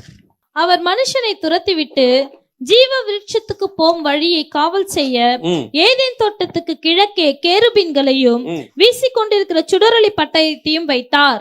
எடுத்து வேலையை வேற ஒருத்தங்கிட்ட கொடுத்துட்டாரு. எதுக்கு கொண்டு வந்து வச்சு வேலையை கொடுத்து எதுக்கு ஒன்று உட்கார வச்சு என்ன விஷன் கொடுத்தாரோ அந்த விஷனை நீங்க செய்யலைன்னா எடுத்து இன்னொருத்தங்கிட்ட கொடுத்துருவாரு. எப்பவுமே ஒரு விஷயத்த நல்லா மைண்ட்ல வச்சுக்கணும். கர்த்தர் நாம் ஒருவனை மாத்திரம் நம்பி இருக்கிறவர் அல்ல. இவனை விட்டா வேற ஆளே இல்லை, நான் என்ன செய்வேன், அதுக்கப்புறம் நான் என்ன பண்ணுவேன், இந்த ஒர்க்கை செய்ய முடியாம போச்சேன்னு இல்லை. அவருக்கு 7000 வருஷம் ஹிஸ்டரி இருக்கு, 6000 வருஷம் மனுஷனை பத்தின ஹிஸ்டரி இருக்கு. அவருக்கு தெரியும் ஆதாம்ல இருந்து ஆளை ஆல்டர்னேட் வச்சுக்கிட்டே இருப்பாரு. ஒரு ஆள் சவுல் இல்லையா, தாவீதை கொண்டு வருவாரு, இமிடியேட்டா கொண்டு வருவாரு. யூதாஸ் போனானா பவுலை கொண்டு வருவாரு. கர்த்தர் ஆல்டர்னேட் வச்சுக்கிட்டே இருப்பாரு. ஆதாம் காவல் செய்ய இல்லையா, கொண்டா கேருபீன்ட்டாரு, அவனவை காவலுக்குட்டாரு, இவனை மட்டும் ஸ்ட்ராங்கான அளவைடான்ட்டாரு. இருக்கிறதுல கொடுமையான விஷயம் என்ன தெரியுங்களா, எனக்கு கொடுக்கப்பட்ட அழைப்பை நான் செய்யாமல் என் எதிரில் இன்னொருத்தன் செய்வதை நான் பார்ப்பது.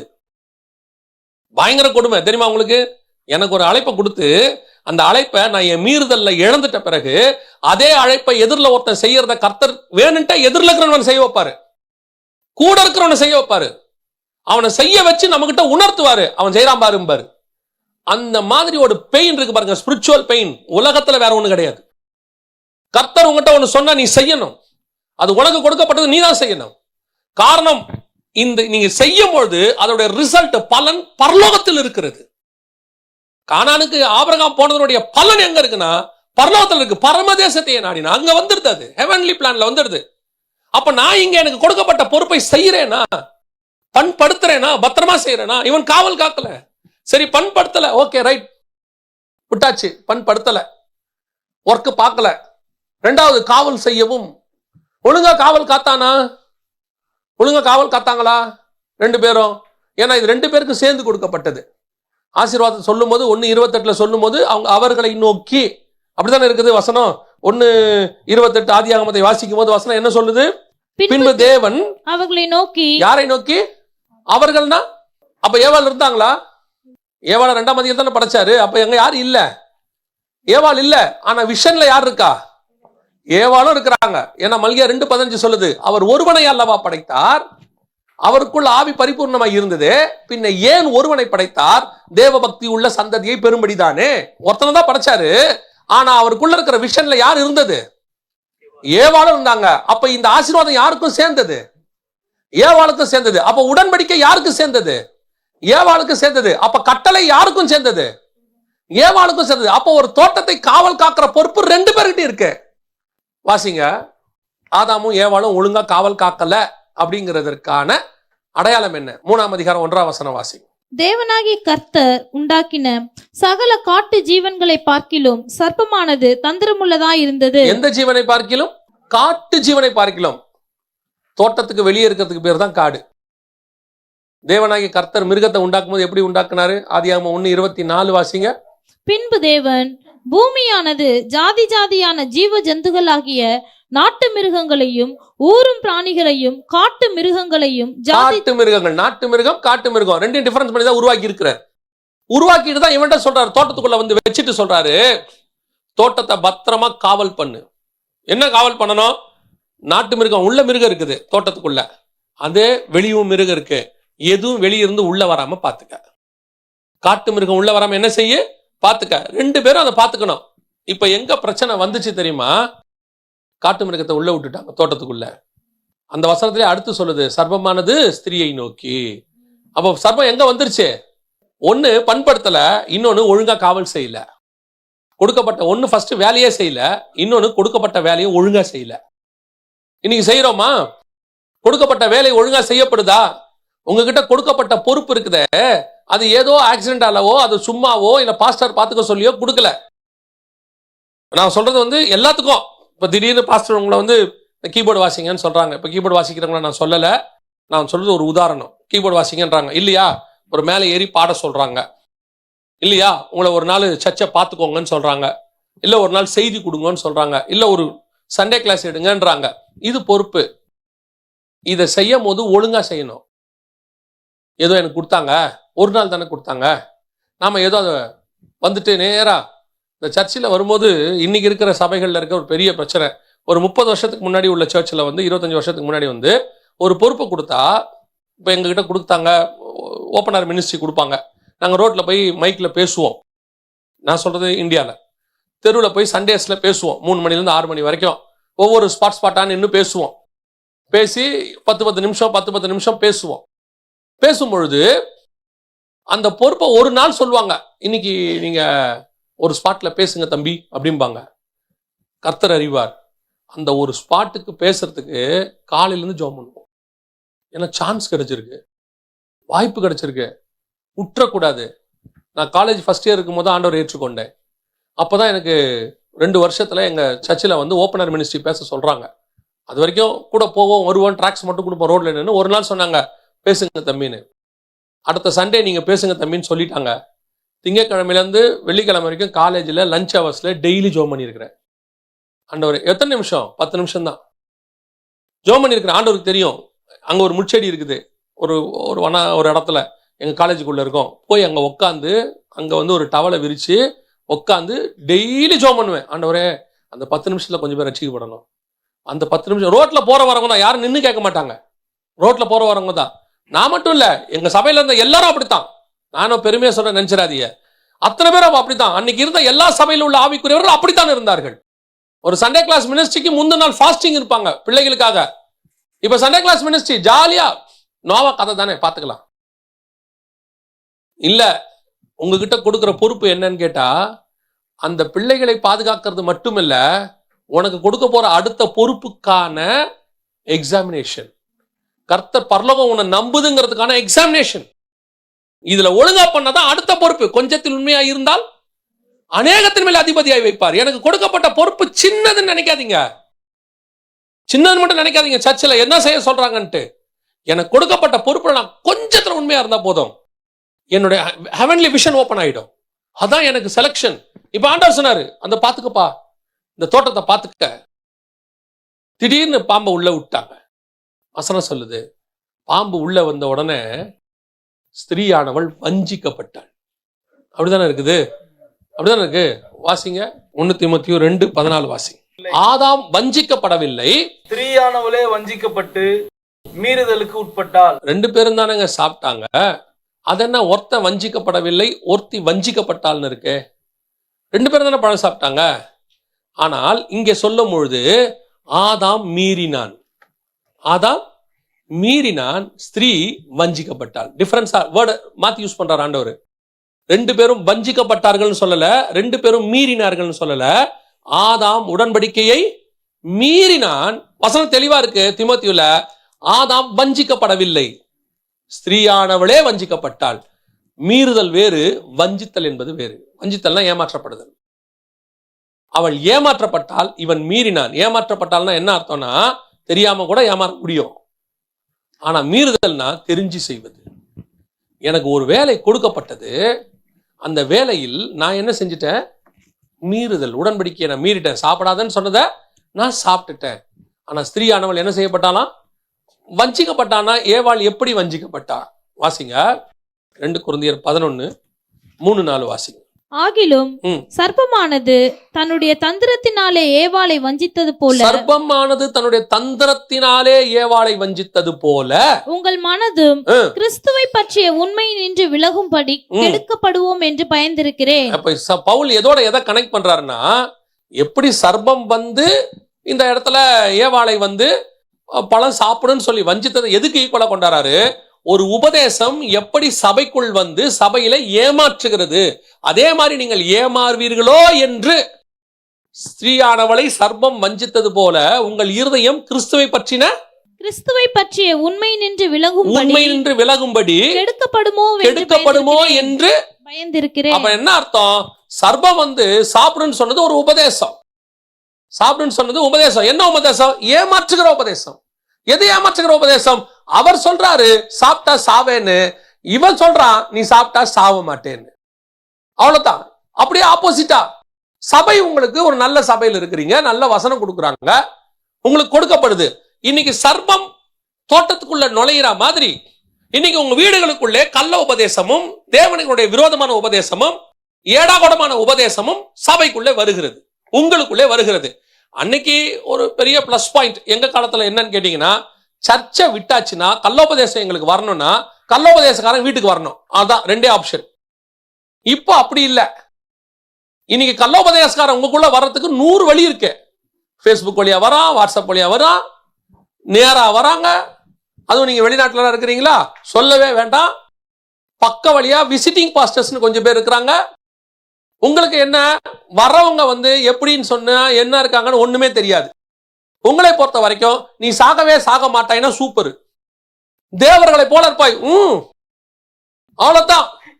உங்களுக்கு இப்ப இதான் பக்க வழியாய் நுழையிறது தான் பெருசா இருக்கு. அன்னைக்கு வாய்ப்பே இல்ல. யோசிச்சு பாருங்க, அவர் வந்து நமக்காக இலவசமாக வாசலை திறந்தாருன்னு இருக்கு. இன்னைக்கு பக்க வழியாக இந்த உபதேசங்கள் உள்ளே வருது. இதுக்கு காரணம் என்ன? நீங்க வஞ்சிக்கப்படுறது இல்லாம ஒரு இதுக்கு அடுத்து இன்னொரு ப்ராப்ளம் இருக்கு, அதை நான் சொல்லிட்டு முடிச்சிடறேன். நீங்க வஞ்சிக்கப்படுவது என்ன நோக்கம்? You are not maintaining. நீங்க ஒழுங்காக காவல் செய்யவில்லை. இரண்டாவது, பண்படுத்தவும் இல்லை, காவல் செய்யவும் இல்லை. பிள்ளைகளை போய் நீங்க சொல்றீங்கல்ல, ஏன் பிள்ளைங்க இப்படி ஆயிட்டாங்க, சாரி டு சே, தப்பா எடுத்துக்காதீங்க. சரியான காவலாளி வீட்டில் இருந்தால் உன் பிள்ளைகளை எதுவும் பாதிக்காது. இல்லைங்க, நாங்க ஒழுங்கா தான் இருக்கோம், பிள்ளைங்க ஸ்கூலுக்கு போய் கெட்டு போறாங்க, பிள்ளைங்க காலேஜுக்கு போய் கெட்டு போறாங்க. இந்த தேசம் அப்படி இருக்கிறது. தேசம் சோதமாகவே இருக்கட்டும், தேசம் சோதமாகவே இருக்கட்டும். உங்கள் பிள்ளைகள் குடியிருக்கிறது நேபுகாத் நேச்சாருடைய ஹெட் குவார்ட்டர்ஸ் பாபிலோனாகவே இருக்கட்டும், எங்க வேணாலும் இருக்கட்டும். உங்கள் பிள்ளைகளோடு கூட கர்த்தர் இருந்தால் அந்த இடம் உங்கள் பிள்ளைகளை போல மாறுமே ஒழிய உங்கள் பிள்ளைகள் அந்த இடத்தை போல மாற மாட்டார்கள். அதான் உண்மை. அப்ப யாரு காரணம்? காவல் செய்யாதது உங்க பிரச்சனை. நீங்க காவல் பண்ணிருக்கணும். என்னங்க காவல் பண்றதுல என்னங்க பிரச்சனை? நானும் எங்க பிள்ளைங்கிட்ட சொல்லதான் செய்யறேன், ஜோமனுங்கிற இல்ல. ஏலி கூட தான் சொன்னான் அவன் பையனை பார்த்து, நீ செய்வது சரியல்ல. அவன் சொன்னான்ல பிள்ளையை பார்த்து, ஏலி நீங்கள் செய்வது சரியல்ல, கர்த்தர் பொறுத்துக்க மாட்டார். ஆனா கர்த்தர் என்ன சொன்னா தெரியுமா ஏலியை பார்த்து? நீ என்னை பார்க்கலாம் உன் குமாரரை அதிகமாக நேசிக்கிறாய். ஏன்? ஏலி ரெண்டு பேரையும் கண்டிச்சாரு. ஒன்னு பசங்களை கண்டிச்சாரு, இன்னொன்னு அண்ணாலை கண்டிச்சாரு. ஆனா அண்ணாலை கண்டிக்கும் போது எப்படி கண்டிச்சாரு தெரியுமா? பேலியாளின் மகளே. எப்படி கண்டிச்சாரு? பேலியாளின் மகளே, எது வரைக்கும் குடித்து வெறுத்திருப்பாய். பையனை சொல்லும் போது செய்வது சரியல்ல, பார்த்து செய்யுங்க, ஆண்டவருக்கு பிடிக்காது. ஆண்டவர் சொன்னாரு, ஒழுங்கா காவல் செய்யாதவனே, உன் கையிலிருந்து தோட்டத்தை நான் வாங்கி விடுவேன், உன் கையிலிருந்து ஆசாரிப்பு கூடாரம் வாங்கப்படும், அது சாமுவேல் கையிலே கொடுக்கப்படும். இன்னைக்கு இதுதான் இன்னைக்கு நடந்துகிட்டு இருக்கு. ஏன் குடும்பத்துக்குள்ள பிரச்சனை? ஏன் குடும்பத்துக்குள்ள இப்படி இருக்கு? ப்ராப்ளம் என்ன? இங்க தோட்டத்தை காவல் செய்கிறவர்கிட்ட ப்ராப்ளம் இருக்கு. இங்க அதுதான் இங்க ப்ராப்ளம். இப்ப உள்ள வந்துருச்சு சர்பம், உபதேசம் உள்ள வந்துருச்சு, கள்ள உபதேசம் உள்ள வந்துருச்சு. நீங்க கள்ள உபதேசம்னா உடனே இயேசு தெய்வம் இல்லைன்னு சொல்றாங்க, அதெல்லாம் எனக்கு தெரியும். பிதா தெய்வம் இல்லைன்னு சொல்றாங்க, அதெல்லாம் எனக்கு தெரியும். ஹோமோசெக்சுவாலிட்டி சொல்றாங்க, அதெல்லாம் எனக்கு தெரியும். இதெல்லாம் இல்ல, இதெல்லாம் இல்ல. இதெல்லாம் வந்து பாவம்ன்றது உங்களுக்கு எப்பயோ தெரியும், அதெல்லாம் விட்டுட்டு வந்துட்டீங்க. இப்ப உள்ள வர்றது பொருளாசை, இப்ப உள்ள வர்றது பணத்தாசை, இப்ப உள்ள வர்றது ஃபியூச்சர் ஆசை. அவன் கொண்டது உள்ள. இப்ப சவுலுக்குள்ள என்ன பிரச்சனை வந்துச்சு? பொருளாசை தானே வந்துச்சு, ஆடு மேடை மேல ஆசை தானே வந்துச்சு. யூதாஸ்குள்ள என்ன வந்துச்சு? யூதாஸ் விபச்சாரக்காரனா மாறிட்டானா? யூதாஸ்காரன் போய் இது குடிவெறியனா மாறினானா? நேவர். அதல்ல. யூதாஸ் என்னவானா தெரியுமா? பணத்தாசைக்காரனாய் மாறினான். இன்னைக்கு உங்களுக்குள்ள வேற வந்துருச்சு. உங்களுக்கு இப்ப என்ன பிரச்சனை அது வந்துச்சுன்னே தெரியாது. அதான் ப்ராப்ளம். நீங்க என்ன சொல்லிட்டு இருக்கிறீங்க? எங்களுக்குள்ள இன்னும் அதெல்லாம் இல்ல, நாங்க குடும்பம் உட்காந்து ஜெபம் பண்றோம். இல்ல, வேற வேற வேற உபதேசம் உள்ளே போயிட்டு கொண்டிருக்கிறது. கடைசி காலத்துல உங்களை பரலோகத்தின் விஷனை பார்க்க விடாம, உங்க ஹெவன்லி பிளானை பார்க்க விடாம வேற எதையோ ஒரு உபதேசத்தை கொண்டு வந்து உங்க மைண்ட்ல போடுறாங்க. இந்த உபதேசம் வேர்ல்டியா இருக்கு. இந்த உபதேசம் உங்களை வேற ஒண்ணு சொல்லி கொடுக்குது. உங்களை இன்னும் மாம்சத்துக்கு ஏதாவே நடத்திக்கிட்டு இருக்கு. யோசித்து பாருங்க, நாம ஏற்கனவே இருந்ததுக்கு கர்த்தர் ஆசீர்வாதம் வச்சிருக்கிறாரு இல்லையா? வச்சிருக்கிறாரு இல்லையா? அவர் 5 வருஷத்துக்கு முன்னாடி இருந்ததுக்கு இப்ப ஆசீர்வாதம் வச்சிருக்கிறாரு இல்லையா? 2 வருஷத்துக்கு முன்னாடி இருந்ததுக்கு இப்ப உயர்வு கொடுத்திருக்கிறாரா இல்லையா? அவர் வேலையை அவர் உலக பிரகாரமா கரெக்டா செய்வார். அவர் கொடுக்காமலாம் இருக்க மாட்டார். உண்மை உள்ள மனுஷன் பரிபூர்ண ஆசீர்வாதங்களை. அப்ப எப்போ என்ன தேவையோ அதை கர்த்தர் என்ன செய்யறாரு? கொடுக்கிறாரு. அதை விட அதிகமா இருக்க கூடாது. அதான் உங்களுக்கு தெரிய மாதிரி. அதுதான் சொல்ல வரேன். அதை விட அதிகமா என்ன செய்யக்கூடாது? கூடாது. உங்களுக்கு இப்ப என்ன பிரச்சனை? பிசாசு பக்க வழியா நுழைஞ்சு என்ன சொல்லிருச்சு? கேளு கேளு கேளுக்கிற எல்லாவற்றையும் கர்த்தர் தருவார். கொடுத்துட்டாரு, என்ன பண்ணுவீங்க? 16 ரூம் இருக்கிற வீடு கொடுத்துட்டாரு, என்ன பண்ணுவீங்க? 1 மணி நேரத்துக்கு ஒரு தடவை அலாரம் வச்சு ரூமா போய் படுத்து தூங்குவீங்களா ஃபேமிலியா? எப்படி இருந்தாலும் ஒரு ரூம்ல தானே தூங்க போறீங்க. சொந்தக்காரங்க வந்தா தங்கத்துக்கு ஒரு ரூம் வேணும், அவ்வளவுதானே. இல்ல மிஞ்சி போச்சு 3 ரூம், அதை விட வேற என்ன வேண்டி இருக்கு? இல்ல கர்த்தர் காரைக்குடி பக்கம்லாம் போயிட்டீங்கன்னா, தமிழ்நாட்டில் காரைக்குடி போயிட்டீங்கன்னா 1000 ஜன்னல் வீடும்பாங்க. நான் லிட்டரலா சொல்றேன், போய் பாருங்க. அது ஆளே இல்ல, மூடி கிடக்கும். ஆளே இல்ல, மூடி கிடக்கு. அதுல அந்த காவல் காக்கிற ஒருத்தர் இருக்காரு, அவர்கிட்ட பேசிட்டு சொன்னாரு, இதுல பல ரூம்களுக்கு நாங்க போனதே இல்லைங்கன்றார். அவர் சொல்றாரு, பல ரூம்களுக்கு நாங்க போனதே இல்லைங்க. அப்படி கட்டி என்ன பிரயோஜனம்? ஒரு பெருமை. எங்க ஊர்ல 1000 ஜன்னல் ரூம் இருக்கு. யாரா இருப்பா? எல்லா ரூமுக்குள்ள போனீங்க? இல்ல போல இருக்கு. அந்த பெருமை தான் இப்ப நமக்குள்ள நுழைக்கிறான் பிசாசு. ஸ்பிரிச்சுவல் இது என்ன செய்து உங்களை நாகமான பார்க்க வச்சுட்டு மேல இருக்கிறத பார்க்க விடாம தடுத்துக்கிட்டே இருக்கு. ஹெவன்லி பிளானுக்குள்ள உன்னை போகவே விட மாட்டேங்குது. அதனால நீ என்ன பண்ற? நீங்க என்ன பண்றீங்க? இந்த பக்க வழியா வர பிசாசுக்கு இடம் கொடுத்துட்டீங்க வீட்டுக்குள்ள. பிசாசுடைய தந்திரத்துல ஒண்ணு என்னன்னா, அது உங்களுக்குரிய ஆசீர்வாதமாகவே இருக்கும்னு வச்சுக்கோங்களேன். உங்களுக்குரிய ஆசீர்வாதமாகவே இருக்கும்னு வச்சுக்கோங்களேன். அத ராங் டைம்ல கொடுக்க சொல்றான் உங்களுக்கு, உங்களை கேட்க சொல்றான் ராங் டைம்ல. அதுவே தப்பு தானே? இப்ப நீங்க போயிட்டு உங்க ஸ்கூல்ல பையனை சேர்க்கும் போது, உங்க பையனை என்ன படிக்க வைக்கிறீங்க? இன்ஜினியரிங் படிக்க ஆசைப்படுறோம். அப்ப நீங்க நேரா போய் இன்ஜினியரிங் காலேஜ்ல சேர்த்துருங்களேன். இல்லைங்க, இப்படி கிண்டர் கார்டன்ல இருந்து வந்து ஹைஸ்கூல் முடிச்சு உங்க எண்ணம் என்ன? இன்ஜினியர் ஆகணும். அங்க போங்க. இது இந்த பேசிக் வராம எப்படா இன்ஜினியர் வரும்? உங்க விஷன் என்ன? இன்ஜினியர் ஆகிறது. ஒரு நாளைக்கு 100 தடவை உங்க பையனை பக்கத்துல குறைச்சிட்டு இன்ஜினியர் ஆவாய், இன்ஜினியர் ஆவாய், இன்ஜினியர் ஆவாய் கிளைம் பண்ணுங்க. கிளைம் பண்ணீங்கன்னா கர்த்தர் இன்ஜினியர் ஆக்குவாரு. அப்ப சுத்தி இருக்கிற அத்தனை பேர் உங்களை என்ன சொல்லுவான்? அதே தான் ஸ்பிரிச்சுவலி நீங்க பண்ணிட்டு இருக்கிறீங்க. பிதாவுக்கு ஒன்றும் தெரியாத மாதிரியும் உங்க தோட்டத்துக்குள்ள பாம்பை உள்ள விட்டு பாம்பு சொல்லுது, தேவர்களை போல இருப்பாய். இந்த பயலுக்கு தெரியல, நான் ஏற்கனவே தேவசாயலாய் தான் இருக்கிறேன். ஆல்ரெடி கர்த்தர் எப்படி வச்சிருக்கிறாரு? தேவசாயலாய். இவன் சொல்றது யார? தேவர்களை. ஒரு இருக்கிற இல்லாத ஒரு விஷயத்தை திருப்பி நூதனமா சொல்லி கொடுக்குறான். ஆசை, அந்த ஆசையை கொண்டு நுழைக்கிறான். இப்ப அதைத்தான் உங்ககிட்டயும் சொல்லிட்டு இருக்கான். அப்படி ஆக்குவார், இப்படி ஆக்குவார். இப்போ சொல்றேன், உங்களை கர்த்தர் மென்மேலும் ஆசீர்வதிப்பார். எதுல தெரியுமா? ஸ்பிரிச்சுவலி கொண்டு போய் பரலோகத்துல உட்கார வைப்பார். பூமியில என்ன செய்வார்? இங்க என்ன தேவையோ அதை கொடுப்பார். அவ்வளவுதான். இது வரைக்கும் நடத்தினவர் இனிமேலும் நடத்த போகிறார். முடிவு பரியந்தம் அவர் நடத்த வல்லமை உள்ளவராய் இருக்கிறார். யாரை கைவிட்டாரு? யாரை கர்த்தர் விட்டுட்டாரு சொல்லுங்க? அவரை தேடி வந்தவங்கள்ல யாரை கர்த்தர் விட்டுட்டாரு? ஒருத்தர் கூட கர்த்தர் விடல. அந்த நேரத்துல அப்ப அப்படி கொண்டு வந்து கரெக்டா உட்கார வச்சுட்டார். ஆனா என் விஷன் அதல்ல, என்னை பண்படுத்தவும் காவல் செய்யவும் வைத்தார். அதனால ஏற்படக்கூடிய விளைவு என்ன? அதை மாத்திரம் ஒரு வசனத்துல சொல்லிட்டு நான் முடிச்சிடுறேன், சரியா?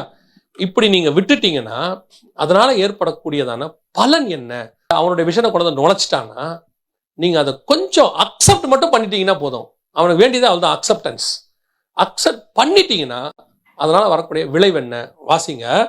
1 யோவான் 3ஆம் அதிகாரம் 12வது வசனம் வாசி. பொல்லாங்கானால் உண்டாயிருந்து தன் சகோதரனை கொலை செய்த காயினை போல் இருக்க வேண்டாம். அவன் எது நிமித்தம் அவனை கொலை செய்தான்? தன் கிரியைகள் பொல்லாதவைகளும் தன் சகோதரனுடைய கிரியைகள் நீதியுள்ளவைகளுமாய் இருந்தது நிமித்தம் தானே. அவன் யாரால உண்டானான்? பொல்லாங்கானால் உண்டாயிருந்த காயின். காயின் யாரால உண்டாக்கப்பட்டான்? வாசிங்க 4ஆம் அதிகாரம் 1ஆம் வசனம். ஆதாம் தன் மனைவியாகிய ஏவாளை அறிந்தான்.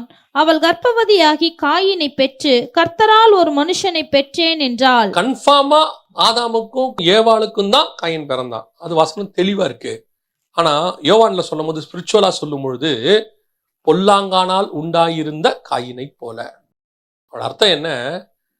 ஆதாம் மீறுதலோடு, ஏவாள் வஞ்சிக்கப்பட்டதோடு, அந்த உபதேசம் ஏற்றுக்கொண்டதோடு அவர்கள் இணையும் போது பிறக்கிற பிள்ளை அந்த உபதேசத்தினால் உண்டான பிள்ளையாக இருக்கும்.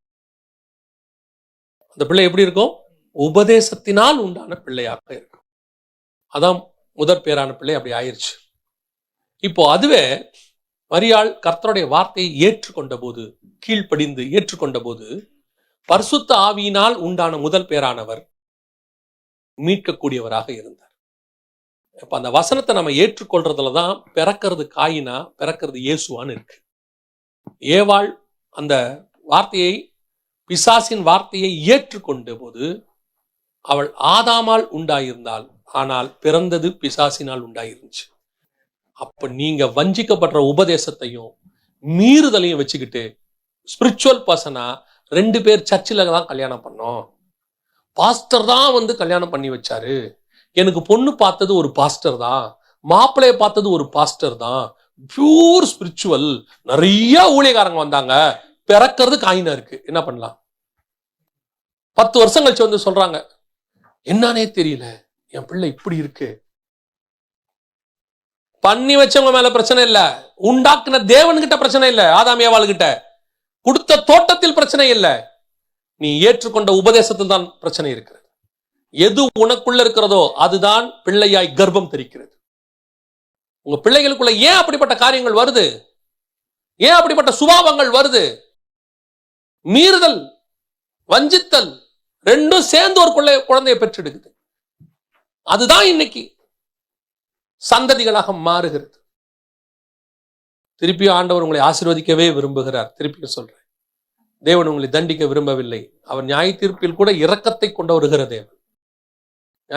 நியாய தீர்ப்பில் இரக்கம் மேன்மை பாராட்டும். நியாய தீர்ப்புல கூட இரக்கமா இருக்கணும்னு நினைக்கிறவர் அவரு. ஆனால் அவருடைய பிள்ளைகள் நாம் எப்படி சேருகிறோம், எதை அக்செப்ட் பண்ணுகிறோம், எது உங்களுள் ஏற்றுக்கொள்ளப்படுகிறது? பல நேரத்துல வேலை ஸ்தலத்துல அல்லது வேற சில பக்க வழியாக அல்லது மீடியா வழியாக உங்களுக்கு கொடுக்கப்படுகிற காரியங்கள் தேவனால் கொடுக்கப்பட்டதுக்கு அகைன்ஸ்டா இருக்குன்னா, ஒரே ஒரு காரியம் மட்டும் சொல்லிடுறேன், எந்த ஒரு உபதேசமும் உங்கள் ஆத்துமாவுக்கு கொடுக்கப்படாமல் உலக பிரகாரமான ஆசீர்வாதத்துக்கும் மேன்மைக்கும் கொடுக்கப்படுகிறதோ அது தேவனிடத்திலிருந்து வந்தது அல்ல. தேவனுடைய வசனம் உங்களை பரலோகத்துக்குரியதாய் மட்டும்தான் மாற்றும். பின்பு இவை யாவும் உங்களுக்கு கூட கொடுக்கப்படும். இதுக்கு உபதேசமே தேவையில்லை. நேரடியா சொல்றேன், இதுக்கு உபதேசமே தேவையில்லை. உலகத்துல நீ அப்படி இருப்பா இப்படி சொல்ல வேண்டிய அவசியமே இல்லை. உங்களுக்கு சொல்ல வேண்டியது உண்மைனா என்ன? உண்மை உள்ள மனுஷன் பரிபூர்ண ஆசீர்வாதங்களை பெறுவான். இந்த உபதேசத்துக்கு நீங்க கீழ்ப்படிங்க. இப்படிப்பட்ட சத்தியத்துல நில்லுங்க. பேசுறவங்களும் இப்படிப்பட்ட சத்தியத்தை பேசுங்க. Don't compromise with the people. ஜனங்க என்ன நினைப்பாங்க, கொஞ்சம் கடினமா பேசினா போயிடுவாங்களே. நீ சத்தியத்தை பேசி ஒருத்தன் போறான்னு சொன்னா அதை பத்தி நீங்க கவலைப்பட வேண்டிய அவசியமே கிடையாது. சத்தியம் நான் விதைப்போம். இயேசு கேட்கிற கேள்வியை எப்போ மனசுல வச்சுக்கொள்ளுங்க. ஒரு கூட்டம் போயிடுச்சு, மிச்சம் இருக்கிறவனை பார்த்து இயேசு கேட்டாரு, நீங்களும் போய்விட மனதாய் இருக்கிறீர்களோ? உனக்கும் அப்படி என்ன இருக்காடா? போயிட்டே இரு. ஏன்? அவர் கல்லுகளிலிருந்தும் தனக்கு சந்ததியை உண்டாக்க வல்லமை உள்ளவராய் இருக்கிறார். நீங்கள் ஆபிரகாமின் சந்ததியின் மேன்மை பாராட்டினா கல்லுகளிலிருந்தும் கர்த்தர் சந்ததியை உருவாக்க வல்லமை உள்ளவராய் இருக்கிறார். கொடுக்கப்படுகிற சத்தியத்துக்கு நீங்க நிக்கணும். பாம்பு சத்தியம் கேட்கறதுக்கு நல்லா இருக்கும், ஆனா காயினை பெற்றெடுக்கும். ஆனால் கர்த்தருடைய சத்தியம் கேட்க கடினமாக இருக்கும். ஐயோ, பிள்ளையை அறிய, புருஷனை அறியனே, இந்த நேரத்துல கர்ப்பமானா எனக்கு கொன்னுடுவாங்களே, விபச்சாரின்னு சொல்லுவாங்களே, அடிப்பாங்களே, உபத்திரவம் தான் பார்க்கப்படும். அதான் அந்த மாதிரி தான் தெரியும். ஆனால் பிறக்கிறது பரிசுத்தம் உள்ளதாக இருக்கும். அல்லேலூயா. நாம் ஜெபிக்க போகிறோம். இன்னைக்கு ஆண்டவர் நம்மளை ஒரு நோக்கத்தோடு தான் சபைக்குள் வைத்திருக்கிறார். இயேசு கிறிஸ்துவின் ரத்தம் விலையேற பெற்றது. அந்த விலையேற பெற்ற ரத்தத்தை உங்களுக்கு மாற்று பொருளாக கொடுத்து மீட்டு கொண்டு வந்திருக்கிறார்னா என்ன நோக்கமா இருக்கும்? யோசித்து பாருங்க. ஒரு காசு கொடுத்து நீங்க வாங்குறீங்கன்னா எவ்வளவு விலை கொடுக்குறீங்களோ அவ்வளவு அந்த பொருள் விசேஷமானதுன்னு அர்த்தம். ஒரு செல்போன் வாங்கறதுக்கு நீங்க இவ்வளவு பணம் கொடுக்குறீங்கன்னா தங்கம் வாங்கறதுக்கு அதை விட நிறைய கொடுக்கணும், கார் வாங்கறதுக்கு அதை விட நிறைய கொடுக்கணும், வீடு வாங்கறதுக்கு அதை விட நிறைய கொடுக்கணும். நம்ம நிறைய கொடுக்கிறோம்னா அது அதை விட வேல்யூன்னு அர்த்தம். உலகத்திலேயே விலை இல்லாத விலையேற பெற்ற ஒண்ணு இருக்குன்னா இயேசுவின் ரத்தம். அதை கொடுத்து உங்களை அண்ணியும் வாங்கி இருக்கிறார்னா நாம எவ்வளவு விலையேற பெற்றவங்க. அப்ப யோசித்து பாருங்க, இவ்வளவு விலை கொடுத்து உங்களை அண்ணியும் வாங்கினது எதுக்கு? இந்த விலையுள்ள ஒரு வீட்டையும் காரையும் கொடுப்பதுக்காகவா? அப்படின்னா இவ்வளவு பிரீஷியஸ் பிளட்டை கொடுத்து வாங்கியிருக்க வேண்டிய அவசியம் இல்லை. அப்படின்னா நீங்களும் நானும் எவ்வளவு முக்கியமான வேலைக்காக கொண்டு வரப்பட்டிருக்கிறோம். இவ்வளவு கோடி மக்கள்ல உங்களை ஏன் வேறு பிரிச்சாரு? ஏன் உங்களை வேறு பிரிச்சு கொண்டு வந்தார்? ஏன் ஒரு சத்தியம் உள்ள சபையில கொண்டு வந்து நிறுத்தினாரு? ஏன் உங்களுக்கு சத்தியத்தை கொடுத்துக்கிட்டு இருக்காரு? எத்தனையோ பேர் சத்தியத்தை தேடி அவங்க சபையில கிடைக்கலன்னு சொல்றாங்க. எத்தனையோ சபைகள் சத்தியத்தை போதிக்காம ஜனங்களுக்கு ஏத்த மாதிரி மாறி கொள்ளையர் கூடாரமா மாறிடுச்சு, கல்லர் கொகையா மாறிடுச்சு. ஆனா ஒரு சத்தியம் கொடுக்கிற சபையில ஏன் உங்களை உட்கார வச்சிருக்கிறாரு?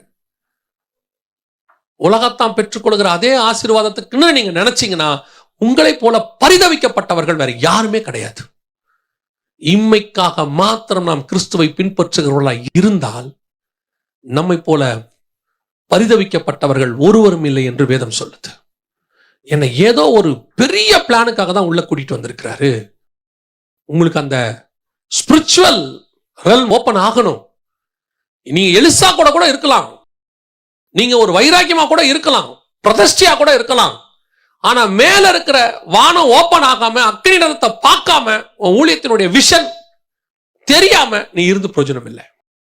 நான் கேசி மாதிரி நாகமான பார்க்கலங்க, நான் எலிசாவையே பார்க்கிறேன். நல்லது, ஆனா நீ வந்தது வெறும் எலிசாவை பார்ப்பதற்கு அல்ல, எலிசா ஓபன் பண்ண போற அந்த வானத்தை பார்க்கறதுக்கு. நான் எலியா கூட போய்கிட்டே இருந்தது எதுக்கு? எலியாவையே கூட இருந்து நான் எலியாவோட சீஷன் சொல்றதுக்கா? இல்ல, எலியா கிட்ட இருக்கக்கூடிய அந்த ஆசீர்வாதத்தை ரெண்டா வாங்கறதுக்கு. அப்படிதான் எலியா சொன்னாரு, நான் ஏறி போறதை நீ பார்த்தா உனக்கு கிடைக்கும். ஒரே ஒரு செகண்ட் தான் நடக்கும், அந்த ஒரு செகண்ட் நீ என்ன பார்க்கணும். எலியாவை பார்த்தா 2 மடங்கு கிடைக்கும், எலிசாவை பார்த்தா அக்கினி ரதம் கிடைக்கும். நீ சர்ச்சுக்குள்ள வந்து இன்னும் கீழையே பார்த்துக்கிட்டு இருக்கோம், பூமியே பார்த்துட்டு இருக்கோம். ஆனா என்ன தோட்டத்துக்குள்ள கொண்டு வந்ததுக்கு கர்த்தருக்கு வேறொரு முகாந்தரம் இருக்கிறது, வேறொரு காரணம் இருக்கு. நான் அப்படி தப்பா வேலை பார்த்து நான் தோட்டத்தை காவல் செய்யாம விட்டதுனால என் காவல் வேறொருத்தருக்கு போயிடுச்சு, என் சந்ததியும் பொல்லாங்கானா மாறிடுச்சு. ஒருவேளை அந்த தோட்டத்தை நீ ஒழுங்கா காவல் செய்தா முடிவு பரியந்தம் அந்த தோட்டம் உன் கையிலேயே இருக்கும். அது மட்டும் இல்ல, பிறக்கிறது பரிசுத்தம் உள்ளதாக இருக்கும். ஒப்பு கொடுப்போமா? ஒருவேளை இன்னைக்கு உனக்குள்ள இருக்கிற அந்த ஸ்பிரிச்சுவல் ரெல்ம, ஸ்பிரிச்சுவல் விஷனை கர்த்தர் ஓபன் பண்ணணும் விரும்பினால்தான் உங்களை கூட்டிட்டு வந்திருக்கலாம். உங்ககிட்ட அப்படி ஏதாவது கர்த்தர் இன்னைக்கு இடைப்பட்டிருந்தா மட்டும் கரங்களை தேவனுக்கு நேராக உயர்த்தி, ஆண்டவரே, என்னுடைய அந்த விஷன், எனக்கு வைக்கப்பட்ட அந்த தரிசனம், அதுல நான் முடிவு பரியந்தம் ஓடணும், எனக்கு அதை வெளிப்படுத்தி கொடுங்கப்பா. நான் ஏன் உங்களுக்குள்ள வந்தேன், நான் ஏன் சத்தியத்தை கேட்கிறேன் அப்படின்றவங்க மட்டும், அப்படி விரும்புறவங்க மட்டும் உங்க கரங்களை ஆண்டவருக்கு நேராக உயர்த்தி, ஆண்டவரே, எனக்கு அந்த வைக்கப்பட்ட என்னுடைய தரிசனத்தை, என்னுடைய வாழ்க்கையை, ஆவிக்குரிய ட்ரெஷரை எனக்கு ஓபன் பண்ணி கொடுங்கப்பான்னு சொல்லி ஜெபம் பண்ணுவோமா? சர்வ வல்லமையுள்ள எங்கள் தகப்பனே, அருமையான நாளுக்காக உமக்கு ஸ்தோத்திரம். யார் யாரை என்னென்ன தரிசனத்தோடு கூட கர்த்தர் கொண்டு வந்தீரோ, எதுக்காக தாயின் கருவில உருவாக்கினீரோ, எதற்காக இப்படி கொஞ்சம் கொஞ்சமா ஸ்பிரிச்சுவலி ஃபீட் பண்ணீரோ, எதுக்கு அவங்கள கொஞ்சம் கடினமான பாதைகள்ல நடத்தினீரோ. எத்தனையோ பேருக்கு இருக்கிற விசாலமான பாதை எனக்கு கிடைக்காம நான் சின்ன வயசுல இருந்து கடினமான பாதை வழியா கடந்து வந்தேன். ஏன் சொல்றீங்க தெரியுமா? உனக்கு வச்ச அபிஷேகம் விசேஷம், உனக்கு வச்ச தரிசன விசேஷம். ஒருவேளை கூட பிறந்தவங்களுக்கு கிடைச்ச சில ஆசீர்வாதங்கள் உங்களுக்கு கூட கிடைக்காம போயிருக்கும். அவர்களை பார்க்கலும் நீங்க நெருக்கப்பட்டு கூட இருப்பீங்க. 11 பசங்களை பார்க்கலும் யோசேப்பினுடைய பாதை கடினமாய் இருந்துச்சு, ஆனா அவனுக்கு வைக்கப்பட்ட தரிசனம் பெருசா இருந்துச்சு. அப்படித்தான் கர்த்தர் உங்களுக்கு வச்சிருப்பாரு, அதுக்குதான் அழைச்சாரு. அதை பெற்றுக்கொள்ளுங்க.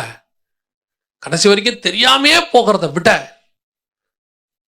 தெரியாமையே நீங்க செத்து போகிறத விட தெரிஞ்சு நித்திய ஜீவனுக்குள்ள போகணும். ஒப்பு கொடுத்து ஜெபம் பண்ணுங்க. உடைய கிருபையுள்ள கரத்துல தாழ்த்துகிறோம்ப்பா. கரங்களை உயர்த்தி ஜெபிக்கிறவங்களை கிருபையுள்ள கரத்துல தாழ்த்துகிறோம்ப்பா. இந்த உலகத்தின் மேன்மையை பெற்று நேபுகாத் நேச்சாரை போல, பார்வோனை போல ராஜாவா இருந்து நாங்க சாகரத்தை விட, ஆண்டவரே, உம்முடைய தரிசனத்தை பெற்று பத்மு தீவிலையோ அல்லது சிறைச்சேதம் பண்ணப்பட்டோம் எங்கேயோ செத்து போன சீஷர்களை போல நாங்கள் மகிமையில பிரவேசிக்கணும். ஆண்டவரே, கிருபையுள்ள கரத்தில் எங்களை தாழ்த்துகிறோம். எங்கள் ஆண்டவர் இயேசு கிறிஸ்துவின் நாமத்தில் பிதாவே.